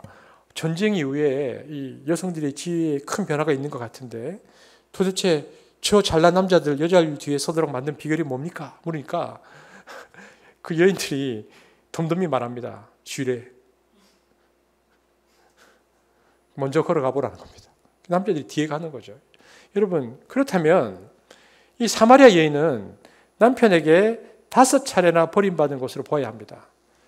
당시 여자들에게는 이혼할 권리가 없었기 때문이죠. 그런데 이 상황에서 무엇보다 중요한 것은 그럼에도 불구하고 이 여인이 계속해서 남편을 찾은 까닭입니다. 왜 그랬을까? 여인이 계속해서 남편을 찾은 까닭은요, 생존을 위한 어쩔 수 없는 선택이었습니다. 당대 사회에서 남편은 여자의 보호자였습니다. 만약 어느 여자가 남편 없이 산다는 것은 보호자의 도움 없이, 돌봄이 없이 살아야 한다는 것을 의미했죠. 즉, 이혼을 당하고 거리에 나앉게 되어지면 당장 먹고 살 길이 전혀 없던 문화였습니다. 그러니까 이혼당한 여자가 어떻게든 먹고 살려면 다른 남자의 후처로 들어가거나 몸을 팔거나 길거리에서 동냥할 수 있는 방법밖에는 없었습니다. 여러분, 이 점은 오늘날 이슬람 문화권에서도 찾아볼 수 있습니다. 미국이 아프가니스탄의 탈레반 정권과 싸움을 벌일 때의 뉴스는 인간 이하의 대접을 받고 있던 여성들의 모습을 직접 적나라하게 보여줬습니다. 탈레반 정권 아래에 있던 여자들은요, 직업을 가질 수 없어서 전직 교사였던 한 여인이 길거리에서 구걸하는 뉴스가 보도된 적이 있습니다. 먹고 살기 위해서는 거지가 될 수밖에 없었어요. 교사였는데. 그러므로 여러 사정을 고려해 볼 때 이 여인을 무작정 지탄할 수만은 없습니다. 우리가 보았듯이 이 여인의 삶은 남편들에게 버림받으면서 점점 황폐해져 갔고 자신도 어쩔 수 없는 비참한 지경까지 이르렀던 것입니다. 그러니까 이 여인의 산산조각난 인생, 그리고 비참한 삶의 자리, 그리고 주위 사람들과 철저히 단절된 이 여인의 목마름은 단순히 먹고 마시는 문제를 넘어서서 한 인간이 겪을 수 있는 가장 외롭고 고독한 정서적 목마름이었습니다. 그러니까 예수님은 이 여인의 정서적 목마름을 보셨죠. 그리고 이 여인의 정서적 목마름을 너무나 잘 대변해주는 또 한 가지 배경이 나오는데요. 그것은 이 여인이 한낮에 물을 기르러 왔다는 것입니다. 당시 여인들은 더위를 피해서 주로 아침이나 저녁에 물을 기르러 왔습니다. 창세기 24장 11절에 보면 아브라함의 늙은 종 엘리에셀이 하란 땅에 도착했을 때 여자들이 물을 기르러 나오는 시간인 저녁 때에 우물가에 서 있는 장면이 나옵니다. 그 낙타를 성박 우물 곁에 꿀렸으니 저녁 때라, 여인들이 물을 기르러 나올 때였더라. 그런데 사마리아 여인은 햇볕이 뜨거운 한낮에 물을 기르러 왔습니다. 왜 그랬을까요? 학자들은 이 여인이 다른 사람을 만나지 않기 위해서라고 설명합니다. 그러니까 손가락질하고 수군거리는 것이 싫어서 아무도 없는 대낮에 물을 기르러 왔다는 것입니다. 그래서 이 여인의 무력감과 자포자기는 선생님, 예수님을 향해서 선생님 그 물을 제게도 주십시오. 그러면 제가 목마르지 않고 또 물을 기르러 일이 나오지 않아도 되겠습니다라는 말 속에 아주 진하게 묻어 있는 것입니다. 그만큼 이 여인의 삶은 고달팠던 것이죠. 여러분, 제가 사진을 한 장 보여드리겠습니다. 이 사진 굉장히 유명한 사진입니다. 내셔널 지오그래픽에서 굉장히 유명한 사진인데 이게 제목이 아프가니스탄 소녀인데요. 이 사진 작가하고 저널리스트인 스티븐 맥커리라는 사람이 내셔널 지오그래피에 실은 사진입니다. 난민촌에서 왼쪽 이게 있는 소녀를 발견하고 이 소녀를 찍었어요. 난민촌에 있는 17세 소녀를 찍었는데요. 소녀를 찍고 난 다음에 17년이 지난 다음에 수소문에서 이 여인을 만났는데 오른쪽에 이 아이입니다. 이 아이가 세 딸의 엄마가 되어 있었어요. 그런데 이 17년의 세월이 지나는 동안에 너무 다른 모습으로 변해 있어서 너무 놀랄 만큼 변해 있는 이 여인의 모습을 발견합니다. 이 두 사진이 굉장히 유명한 사진인데 아마 사마리아에 있었던 이 여인도 제일 처음에는 왼쪽에 이 여인과 같았지만 지금의 모습은 오른쪽의 여인과 같은 모습일 것이다 라는 생각이 듭니다. 이처럼 타오르던 목마름을 안고 살아가는 여인 앞에 생명의 주인인 주님이 다가오신 것입니다. 예수님은 타는 목마름을 깊이 느끼신 이 여인의 타는 목마름을 깊게 느끼신 예수님께서는요, 새벽부터 서둘러서 유다 땅에서 야곱의 우물까지 땡볕 속에서 걸어오신 것입니다. 그리고 여인에게 따스함과 다정함으로 다가와서 한 번 마시면 영원히 목마르지 않는 생수를 주려고 하십니다. 여러분, 복음서를 읽어보면 수많은 사람들이 예수님을 만나 대화하죠. 오늘 우리가 벌써 12번째를 보고 있으니까요. 하지만 예수님과 사마리아 여인이 나눈 대화가 제일 깁니다. 제일 길어요. 그러면 성경을 쓰신 성령께서 이 대화를 가장 길게 쓰신 이유가 있겠죠. 성령은 이 대화를 통해서 예수님의 실체, 예수님의 정체성을 이 대화를 통해서 드러내고 있습니다. 그럼 예수님은 어떤 분이신가? 예수님은 그 누구보다도 목말라 하는 여인과 가장 오랫동안 대화를 나누면서 그 여인에게 희망과 구원을 주시는 분이시다. 예수님은 그런 분이시다라고 말하는 것입니다. 예수님은 처음부터 가난하고 불쌍하고 죄스러운 인간들의 친구가 되기 위해서 인간의 몸을 입고 이 땅에 오신 분이십니다. 여러분, 예수님께서 이 땅에 처음 오셨을 때 가장 먼저 아기 예수님을 경배한 이들은 목자들입니다. 예수님이 특별히 누구를 위해 이 땅에 오셨는가를 알려주기 위해 하나님 아버지께서는 목자들을 첫 경배의 대상자로 선택하죠. 그들은 날마다 먹고 사는 데에 짓눌려서 삶의 의미나 인간 존엄성을 생각해 볼 염두조차 못 되던 사람이었는데, 사회적으로는 가장 믿을 수 없는 사람들로 천대받던 이들이었는데 예수님께서 그들 가운데 오셔서 예수님은 그런 분이시다라고 말해주고 있는 것입니다. 목자나 사마리아 여인은 오늘 예배를 드리고 있는 저와 여러분 모두를 가리킵니다. 우리 모두는 육신의 목마름, 그러니까 생존이 필요한 사람들입니다. 인간관계의 목마름, 정서적으로 목마른 사람들입니다. 그리고 영혼 구원과 관련해서는 영적 목마름을 느끼며 살아가는 사람들입니다. 여러분, 지금 더 어려워졌죠. 경제가. 수많은 사람이 취업난 속에서 실업자가 되지 않기 위해서, 또 구조조정에서 밀려나지 않기 위해서 가슴 졸이면서 살아갑니다. 가게 문을 여는 게 지금 오히려 더 손해일 수 있지만, 고깃배를 띄우는 것이 더 손해일 수 있지만, 오늘 하루만은 쉬고 싶지만 몸이 부서지는 듯한 아픔 가운데서도 이 지겨운 밥벌이를 위해서 일어나야 합니다. 육신의 목마름이죠. 또한 우리 모두는 위로와 인정과 사랑을 받고 싶어 합니다. 하지만 너무나 많은 사람들이 조각난 인간관계에서 오는 상처를 안고 살아갑니다. 사마리아 여인처럼 우리들도 정서적으로 목마릅니다. 제가 여러분에게 질문해 보겠습니다. 여러분은 어떤 식으로 정서적 외로움을 달래십니까? 많은 사람들이 결혼하면 외로움이 해결되겠지라고 막연히 기대합니다. 여러분, 결혼하면 정말 외로움이 사라집니까? 연애할 때는 행복하죠. 평생의 외로움을 달래줄 배우자를 만났다고 생각할지도 모릅니다. 그러나 막상 결혼 준비에 들어가는 그 순간부터 많은 사람들이 이 상대가 내 외로움을 해결해 주는, 근본적으로 해결해 줄 수 있는 존재가 아니라는 것을 깨닫습니다. 여러분, 결혼이 외로움을 해결해 줄 수 있을 것이라는 것은 착각입니다. 아내가 옆에 있지만, 남편이 옆에 있지만 나를 이해 못하는 사람과 같이 살 때 겪는 고통과 외로움은 차라리 이 사람이 없는 게 낫다라고 고백하는 수준에까지 이릅니다. 오랜 결혼 생활을 한 많은 사람은 배우자가 자신의 궁극적 외로움을 채워줄 수 없다고 말합니다. 여러분, 아무리 건강한 결혼 생활인데요, 내면의 궁극적 외로움을 해결해 줄 수 없습니다. 어떤 사람들은 이 정서적 외로움을 해결하려고 술을 마십니다. 자기 안의 외로움을 달래는 아주 좋은 방법이라면서 술을 마시는데, 술 마시는 잠시 동안은 감정을 풀어줄 수 있고 그것들을 흘려보낼 수 있기 때문이죠. 그러나 그것으로 외로움이 없어집니까? 어떤 이들은 영화를 봅니다. 영화에 몰입하면 외로움이 잊히기 때문이죠. 어떤 사람들은 친구들과 모임을 만들고 만나서 수다를 떱니다. 돈과 여유가 좀 생기면 쇼핑하는 버릇이 생기는 사람도 있습니다. 물건을 사들이면서 내면의 외로움을 잊어버리는 거죠. 어떤 사람들은요, 부적절하고 위험하고 이상한 관계를 통해서 자기 안의 외로움을 달래려 합니다. 휴대폰 문자, 그리고 소셜미디어, 전화 등을 끊임없이 하면서 잠시라도 홀로 되는 순간을 피하려는 습관, 스스로도 어찌할 수 없는 자기도 모르는 외로움을 극복하려고 끊임없이 뭔가를 하는 사람들이 있습니다. 특별히 직장인들은요, 외로울 수 있는 시간 자체를 아예 없애버립니다. 눈코 뜰 새 없이 일하면서 외로운 느낌이 파고들 총각조차 없애버리는 거죠. 그러다가 덫에 걸리듯이 외로움은 또 밀려옵니다. 무엇보다 이 정서적 목마름의 심각함은요, 우울증이라는 병리 현상이 우리에게 이것을 말해줍니다. 얼마나 많은 사람이 삶의 의미를 상실하고 우울증에 시달립니까?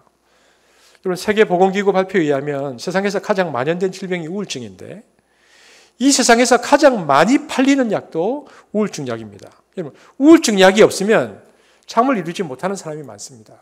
여러분, 제가 처음 목사가 됐을 때 20년 전입니다. 그 당시에 한 분이 그런 얘기를 하시더라고요. 지금부터 시간은, 그 당시에는 우울증이 많이 없을 때예요. 지금부터 여러분이 목회를 할 시대는 우울증이 만연할 것이다. 근데 정말 그런 시대가 왔어요.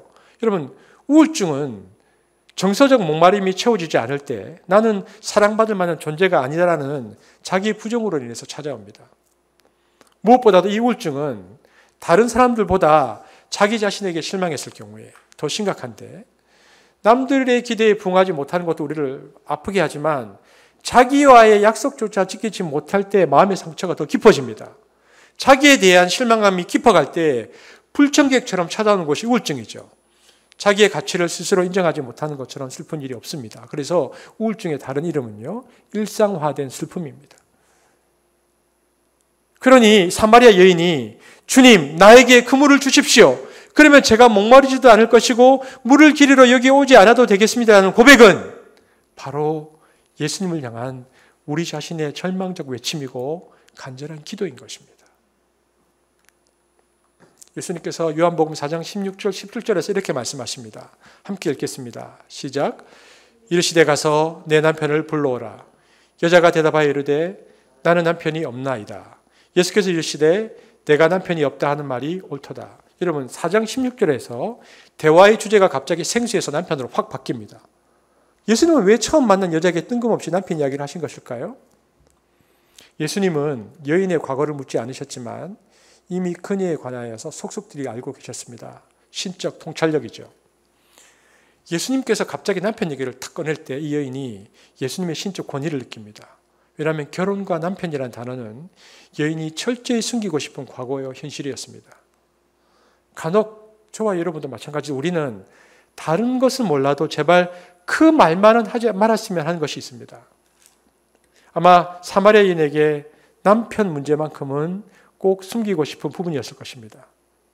근데 예수님께서 남편 문제를 끄집어내니까 이 말씀에 여인은 일순간 당황했지만 곧 신적 권위를 느끼고 솔직해지기로 결심합니다. 요한복음 4장 17절 18절 같이 읽겠습니다. 시작. 여자가 대답하여 이르되 나는 남편이 없나이다. 예수께서 이르시되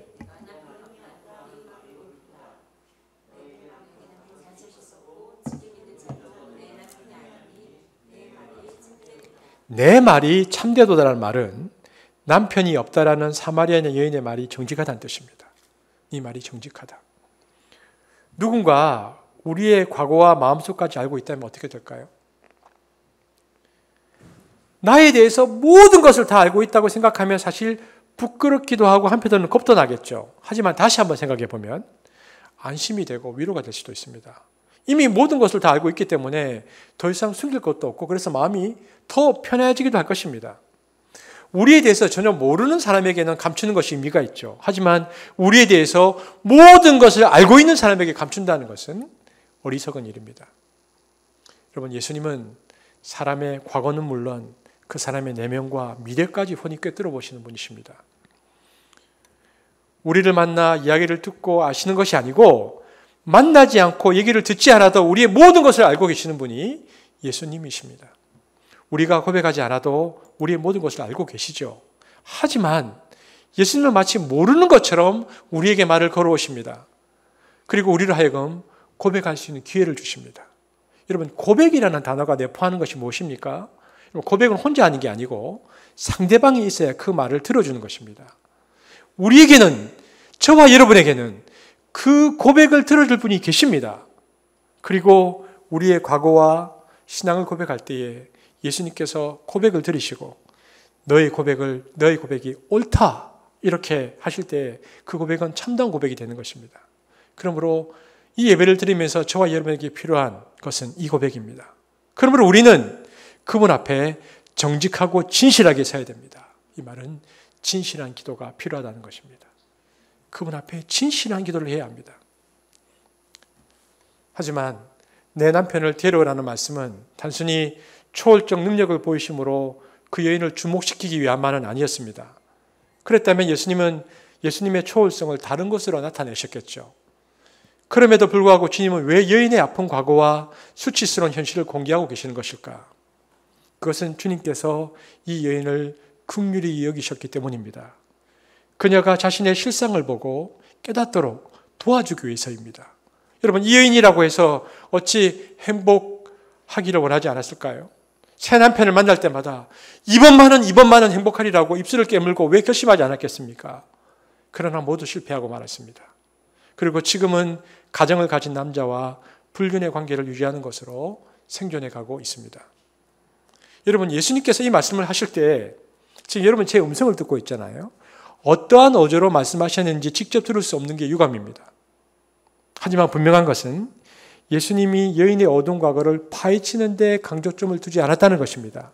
만일 예수님의 그 어투가 단죄하는 식으로 말해서 여인이 수치심과 모욕감을 느꼈다면 여인이 마을 사람들에게 달려가서 예수님을 칭송하며 어서 우물가로 가서 예수님을 만나보라고 권할 리가 없었을 것입니다. 그러므로 예수님이 여인에게 너는 남편이 5이나 있었지만 지금 함께 사는 남자도 남편이 아니다라고 말했을 때 이 말의 실제 메시지는 그녀의 남편들에게서 받은 상처를 깊게 어루만져주는 깊은 연민과 위로였습니다. 예수님의 이 말씀에 대해서요, 우리가 그 유명한 앤더슨이라는 그 신약학자가 이런 주석을 했습니다. 예수님께서 남편이 5이나 있었지만 지금 함께 사는 남자도 남편이 아니다, 이 부분을 이렇게 주석했는데, 여인이여, 그대가 자신의 능력만을 믿고 일평생 노력한 결과가 무엇인가? 행복을 움켜쥐려고 그토록 몸부림친 대가는 과연 무엇인가? 밤낮 열망하던 행복은 과연 어디로 갔는가?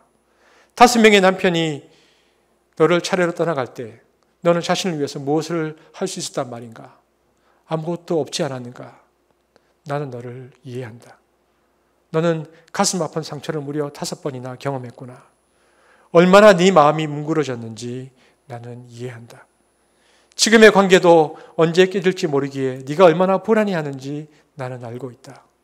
불쌍한 딸아, 너는 사랑도 기쁨도 기댈 수 있는 가정이 없구나. 불쌍한 딸아. 그러므로 여인에게 남편 이야기를 꺼내신 예수님의 이유는요, 이제 그녀에게 그 고단한 내적 투쟁을 내려놓으라고 말씀하신 것입니다. 여러분, 오늘날도 예수님은 우리에게 동일하게 다가오십니다. 우리는 어떤 필요를 채우려고 하나님을 찾죠. 인간은 이기적이라서 그렇게 밖에는 하나님을 못 찾습니다. 오늘날 갑자기 숭고하게 오늘부터 내가 신을 찾아봐야 되겠다. 특별히 신이 필요하지는 않지만 한번 신을 찾아보자라고 시작하는 사람은 거의 없습니다. 우리가 신을 찾는 이유는 우리 속에 채워지지 않는 어떤 부분, 혹시 신이 있지 않을까? 혹시 하나님이 계시지 않을까? 내 문제를 진정으로 품어주고 해결해 줄 존재가 있지 않을까라는 질문을 하기 시작할 때부터인데요. 이렇게 우리는 하나님께 1차적 우리의 어떤 필요를 채우기 위해서 나옵니다. 그런데 하나님은 이를 무시하거나 거절하거나 비인격적으로 다루지 않고 아주 섬세히 받아주십니다. 그런 다음 바로 전공법을 쓰십니다. 다른 말 하지 않으시고요. 가서 남편을 데려오라. 이 말은 다른 말로 바꾸면 지금까지 너는 외로움을 이기려고 무슨 방법을 사용하고 살았느냐? 그게 실제로 너에게 도움이 되었느냐? 그렇게 계속 사는 것이 좋으냐? 라고 예수님께서 물어보시는 것입니다. 예수님은 우리가 스스로를 있는 그대로 보기를 원하십니다. 위장하고 또 포장한 내가 아니고 고민하고 애쓰며 살아가는 모습이 아니고 내 모습 그대로를 노출시키기를 원하십니다. 그리고는 우리가 어떤 문제를 가지고 왔지만 그것이 그 1차적인 문제가 중요한 것이 아니고 근원적인 문제를 해결해 주시려고 하십니다. 우리 내면이 진정으로 변해야 할 부분들이 무엇인가를 예수님은 네 남편을 데려오라는 것으로 말씀하신다는 것입니다. 여러분, 저와 여러분이 지금 예배를 드리고 있지만 사실 지금도 우리는 정말 내가 원하는 것이 무엇인지, 내가 뭘 말하고 싶은지, 그리고 궁극적으로 나에게 무엇이 필요한지 잘 모릅니다. 우리가 하나님을 믿을 때 진정 나의 필요가 무엇인지 깨닫는 데는 시간이 필요합니다. 처음에는 건강, 물질, 자녀죠. 당장의 필요가 신앙생활의 이유입니다. 그러나 신앙생활을 통해서 하나님은 궁극적인 목적으로 우리 신앙생활을 자꾸 이유를 바꾸시는데 바꿀 때 우리는 막 비명을 지르고 죽을 것 같다고 말하고 두려워합니다. 그러나 주님은 끝까지 포기하지 않으십니다. 그리고 우리 삶의 본질적인 문제에 다다를 때까지 우리를 포기하지 않고 네 남편을 데려오라고 끊임없이 말씀하십니다. 이것이 주님의 사랑이고 영성의 길입니다.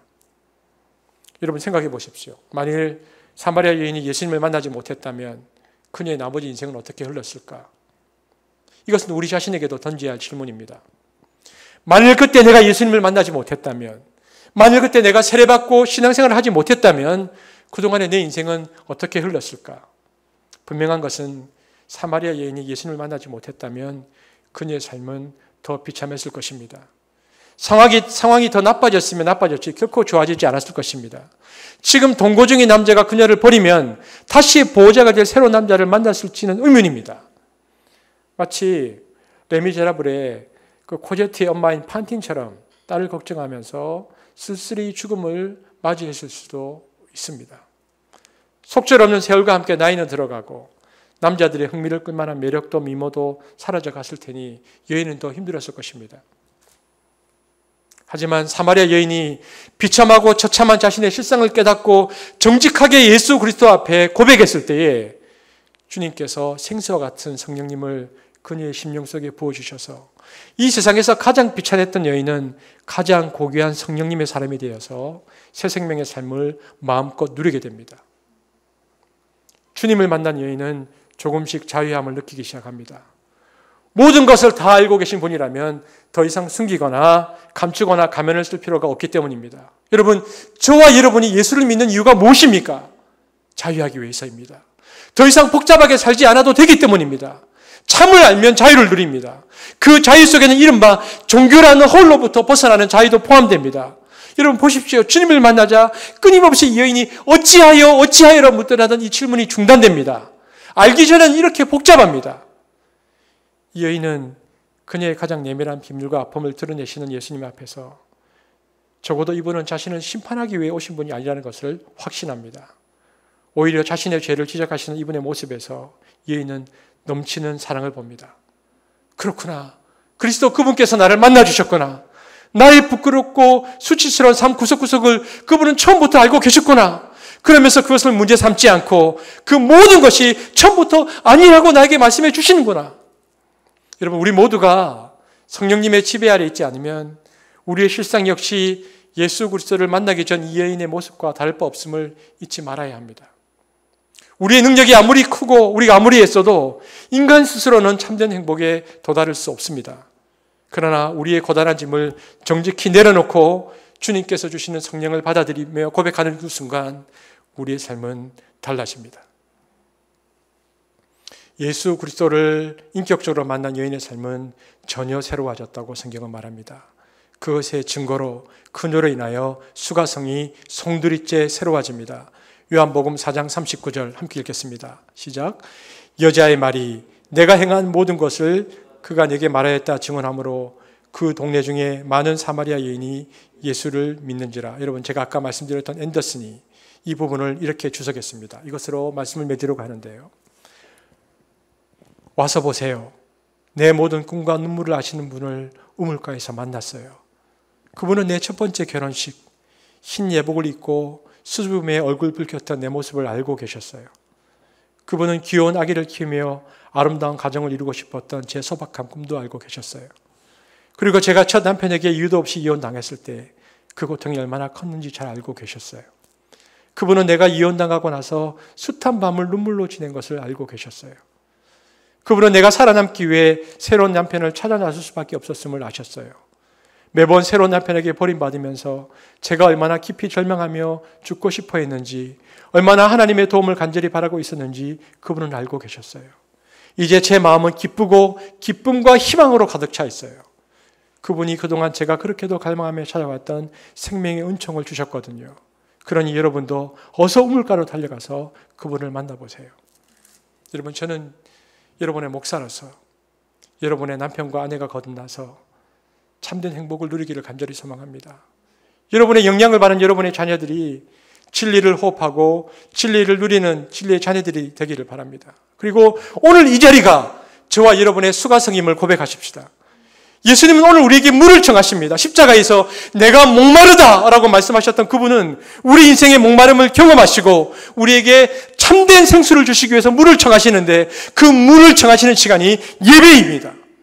오늘 12번째 예수님을 만난 사람들이 설교를 마무리하면서 오늘 예배로 초청하시는 예수님 앞에 여러분의 삶을 정직하게 내려놓고 오늘 우리에게 겸손한 고백이 필요하는데 주님, 나에게 남편이 다섯 있었으나 지금 있는 자도 내 남편이 아닙니다라는 고백을 할 수 있게 되어지는, 그로 인하여서 솟아나는 말씀의 위로와 격려와 성경의 내재하심을 경험하는 저와 여러분 되어지기를 주님의 이름으로 축복합니다. 제가 기도하고 이 말씀을 묵상하겠습니다. 사랑의 주님 감사합니다. 오늘 12번째 예수님을 만난 사람들 말씀을 마무리하면서 오늘 주님은 우리에게 그렇게 찾아오셨습니다. 내가 목마르다 말씀하셨고 그분은 우리에게 생수를 주시기 위해서 우리 인생 가운데 오셔서 우리를 예배로 부르십니다. 오늘 드리는 이 예배가 수가성의 우물가가 되기를 소망합니다. 주님, 우리가 주를 깊게 만나는 시간으로 우리를 인도하여 주옵소서. 예수님의 이름으로 기도합니다. 아멘. 우리 말씀을 개인적으로 좀 묵상하고 적용하겠습니다. 주님, 나에게 이 시간이 수가성이 되기를 원합니다.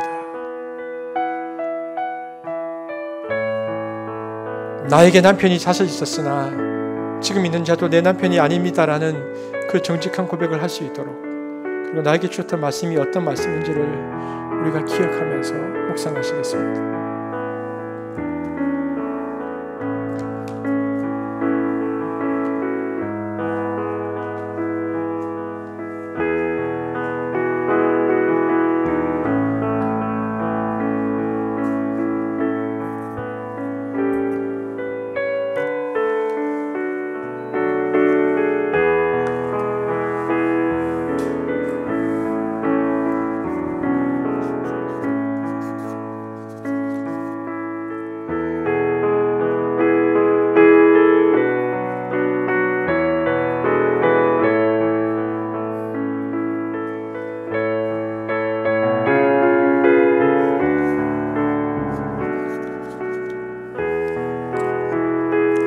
이 찬양 드리도록 하겠습니다. 우물가의 여인처럼, 우물가의 여인처럼 난 구했네. 헛되고 헛된 것들을 그때 주님 하신 말씀 내 샘에와 생수를 마셔라. 오 주님 채우소서. 나의 잔을 높이 듭니다. 하늘 양식 내게 채워주소서. 넘치도록 채워주소서. 많고 많은 사람들이 찾았었네. 헛되고 헛된 것들을 주 안에 감추인 법에 세상 것과 난 비길 수 없네. 오 주님 채우소서. 나의 잔을 높이 듭니다. 하늘 양식 내게 채워주소서. 넘치도록 채워주소서. 내 친구여 거기서 돌아오라. 내 주의 넓은 품으로 우리 주님 너를 반겨 그 넓은 품에 안아주시리. 오 주님 채우소서.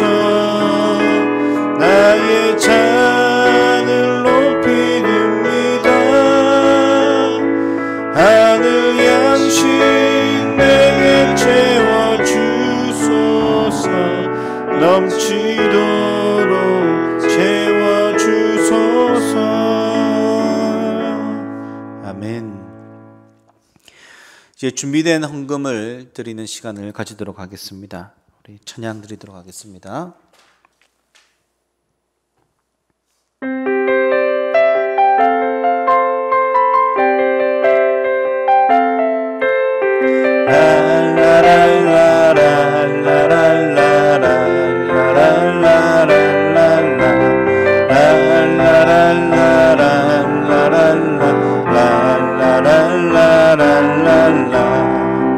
내게 있는 모든 것을 아낌없이 드리네.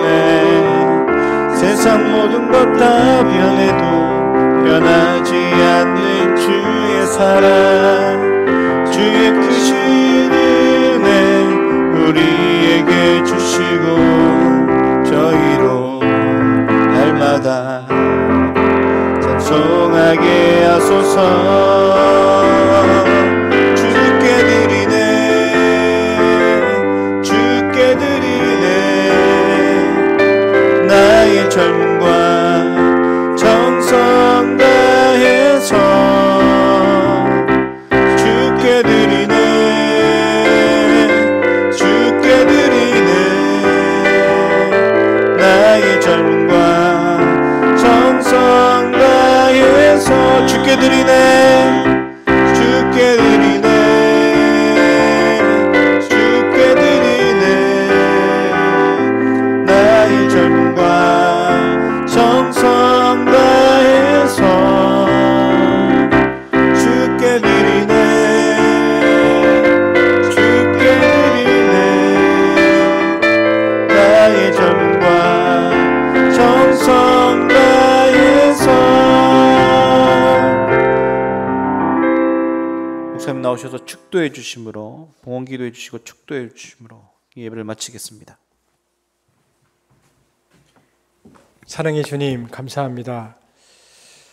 경제가 더 많이 어려워지고 저희들은 육체의 목마름을 인하여 힘들어하고 또 갈증을 느낍니다. 물질이 없으면 한순간도 살아갈 수 없지만 그러나 그때마다 저희들은 어려워하고 허기집니다. 그럼에도 불구하고 어려운 시기에 그리고 우리의 삶의 모든 주인이 하나님 것이라는 것을 고백하며 오늘 하나님께 드린 이 물질 위에 주의 은혜가 있기를 소망합니다. 가정과 직장과 사업터 위에 주께서 부어주시는 만나가 끊이지 않기를 원하며 또한 어떠한 상황 속에서도 자족할 수 있는 믿음을 우리에게 허락하여 주옵소서. 하나님, 우리에게 더 큰 믿음 주셔서 하나님의 나라와 의를 위하여 마음껏 하나님의 물질을 흘려보낼 수 있는 한습이 될 수 있도록 주여 우리를 사용하여 주옵소서. 자, 우리 축도하려고 하는데요, 언제나 그랬듯이 우리 자녀들을 손을 잡고 또 머리에 손을 얹고 함께 기도하도록 하겠습니다.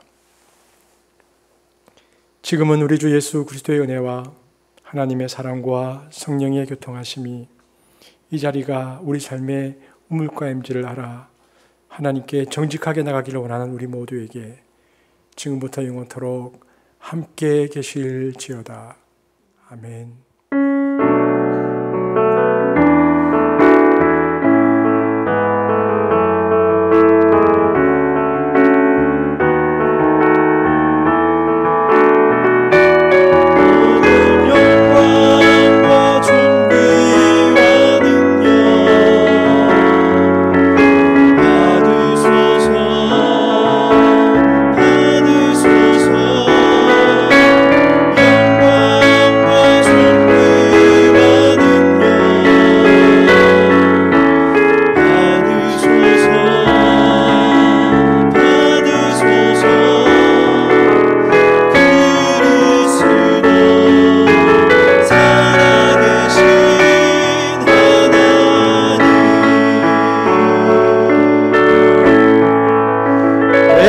마쳤습니다. 퀴즈 내겠습니다. 퀴즈는요, 오늘 초등부와 중고등부에게 내는 퀴즈는 좀 어렵습니다. 예수님이 여인에게 주시고자 하던 생수는 요한복음 7장에서 그 생수가 무엇이었다고 했나요? 오늘 어렵습니다. 자, 그 다음 선착순이죠, 태영 목사님. 그 다음 우리 장년들 문제입니다. 오늘까지 12번째 예수님을 만난 사람들인데요. 12명이 누구인지를 보내시면, 태영 목사님께 선착순으로 보내시면 선물을 드리도록 하겠습니다. 김태영 목사님 나오시겠습니다.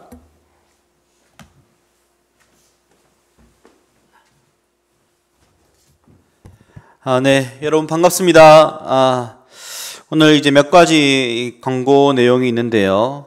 먼저 그 가정 예배 회복 프로젝트로 저희가 주일 오후마다 올려드리는 순서지를 보시고 일주일에 한 번 꼭 가정 안에서 가족끼리 함께 예배를 꼭 드려주시는 거 잊지 마시고요.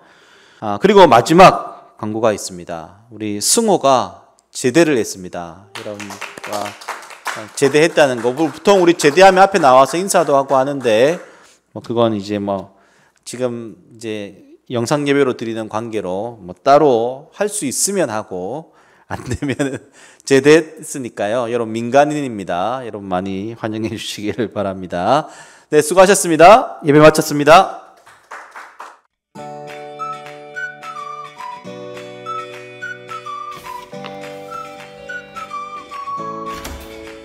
안녕하세요. 선물 전달, 저희 교회 선물 전달입니다. 감사합니다. 네, 감사합니다. 네, 선생님들 자연스럽게 하시면 돼요. 이거 때문에 괜히 긴장하신 거 같아가지고. 안 해봤잖아요. 맞아요. 시은이에게 할머니는? 아니 저한테도 이렇게 심도 있는 질문 하실 줄 몰랐어요. 심도. 그러면 좀 더 가벼운 질문? 네. 시은이 보통 할머니 뭘 좀 평상시에 도와드립니까? 저요? 저는 할머니가 가끔 조금 집에서 너무 심심해 하시면 같이 그림 그리는 거. 오, 무슨 그림? 이게 저기 놨던데 없어졌네. 그때 수채화 그리거나. 둘이서 같이 그리고. 그림 실력이 시은이가 추상적이에요. 원래 예술은 공간이. 그냥 그리는 거. 할머니하고 그래도 시은이가 같이 산 지가 꽤 되지 않았나? 시간이. 10년 10년 다 돼가는 것 같아요. 아직 조금 남았지. 이때는 엄마 아빠도 그렇지만 할머니가 너무 고마웠다 했던 점. 항상 그래도 좀 생각하는 건 할머니가 요리를 엄청 잘하시는데 가지나물 무침이랑 가지나물 무침. 그리고 된장, 강된장 이런 거를 잘하세요.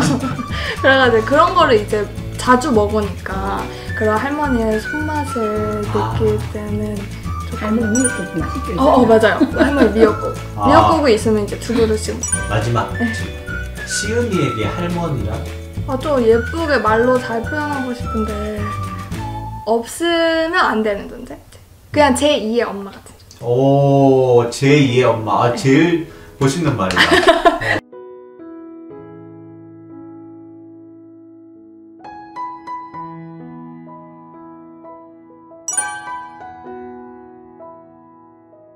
제가 혼자 있을 때는 좀 힘들었는데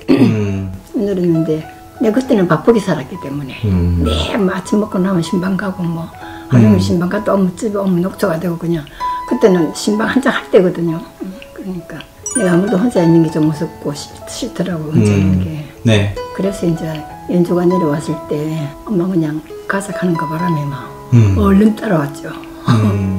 그러니까 같이 있는 게 너무 소중하다. 그렇죠. 같이 있을 때. 네.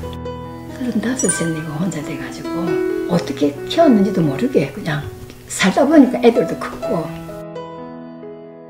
순간마다 어려움들이야 많았죠. 그냥 아이고 내가 혼자 사는 사람이 이만한 고생 안 하고 살겠나. 내가 나를 위로하는 거예요. 야, 니 아무리 그래도 혼자 살면서 이 정도면 괜찮지 않니?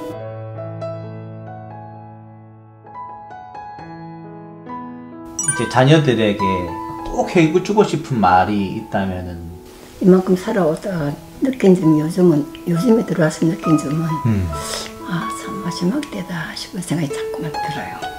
마지막 때가 돼가고 있구나. 그러면 이제 마지막 때에 우리 자녀들에게 해주고 싶은 말이 어떤? 그래서 이제 우리가 이제 해야 하는 거는 이제 애들은 듣든지 안 듣든지 그게 그 말이 저 애들한테는 아직 그냥 안 먹히잖아요. 맞아요. 그래서 듣든지 안 듣든지 예수님 없이 다 됐는데 너도 정신 차리고 하나님 잘 숨기고 살아야 된다. 그런 얘기는 자주 해요. 이 코로나19로 인해서 우리 성도분들 이렇게 모이지 못하고 있잖아요. 그렇죠. 그게 좀 힘들지. 그게 좀 아쉽고 좀 성도들 좀 만나서 얘기도 하고 이러면 좋은데 그게 지금 안 되니까 좀 아쉬운 마음이요. 우리 한석교회 성도들 많이 보고 싶은데요. 이제 다시 또 우리 새로운 마음과 새로운 각오로 또 열심히 신앙생활 잘하고 기쁜 마음으로 함께 만나길 바라요. 감사합니다.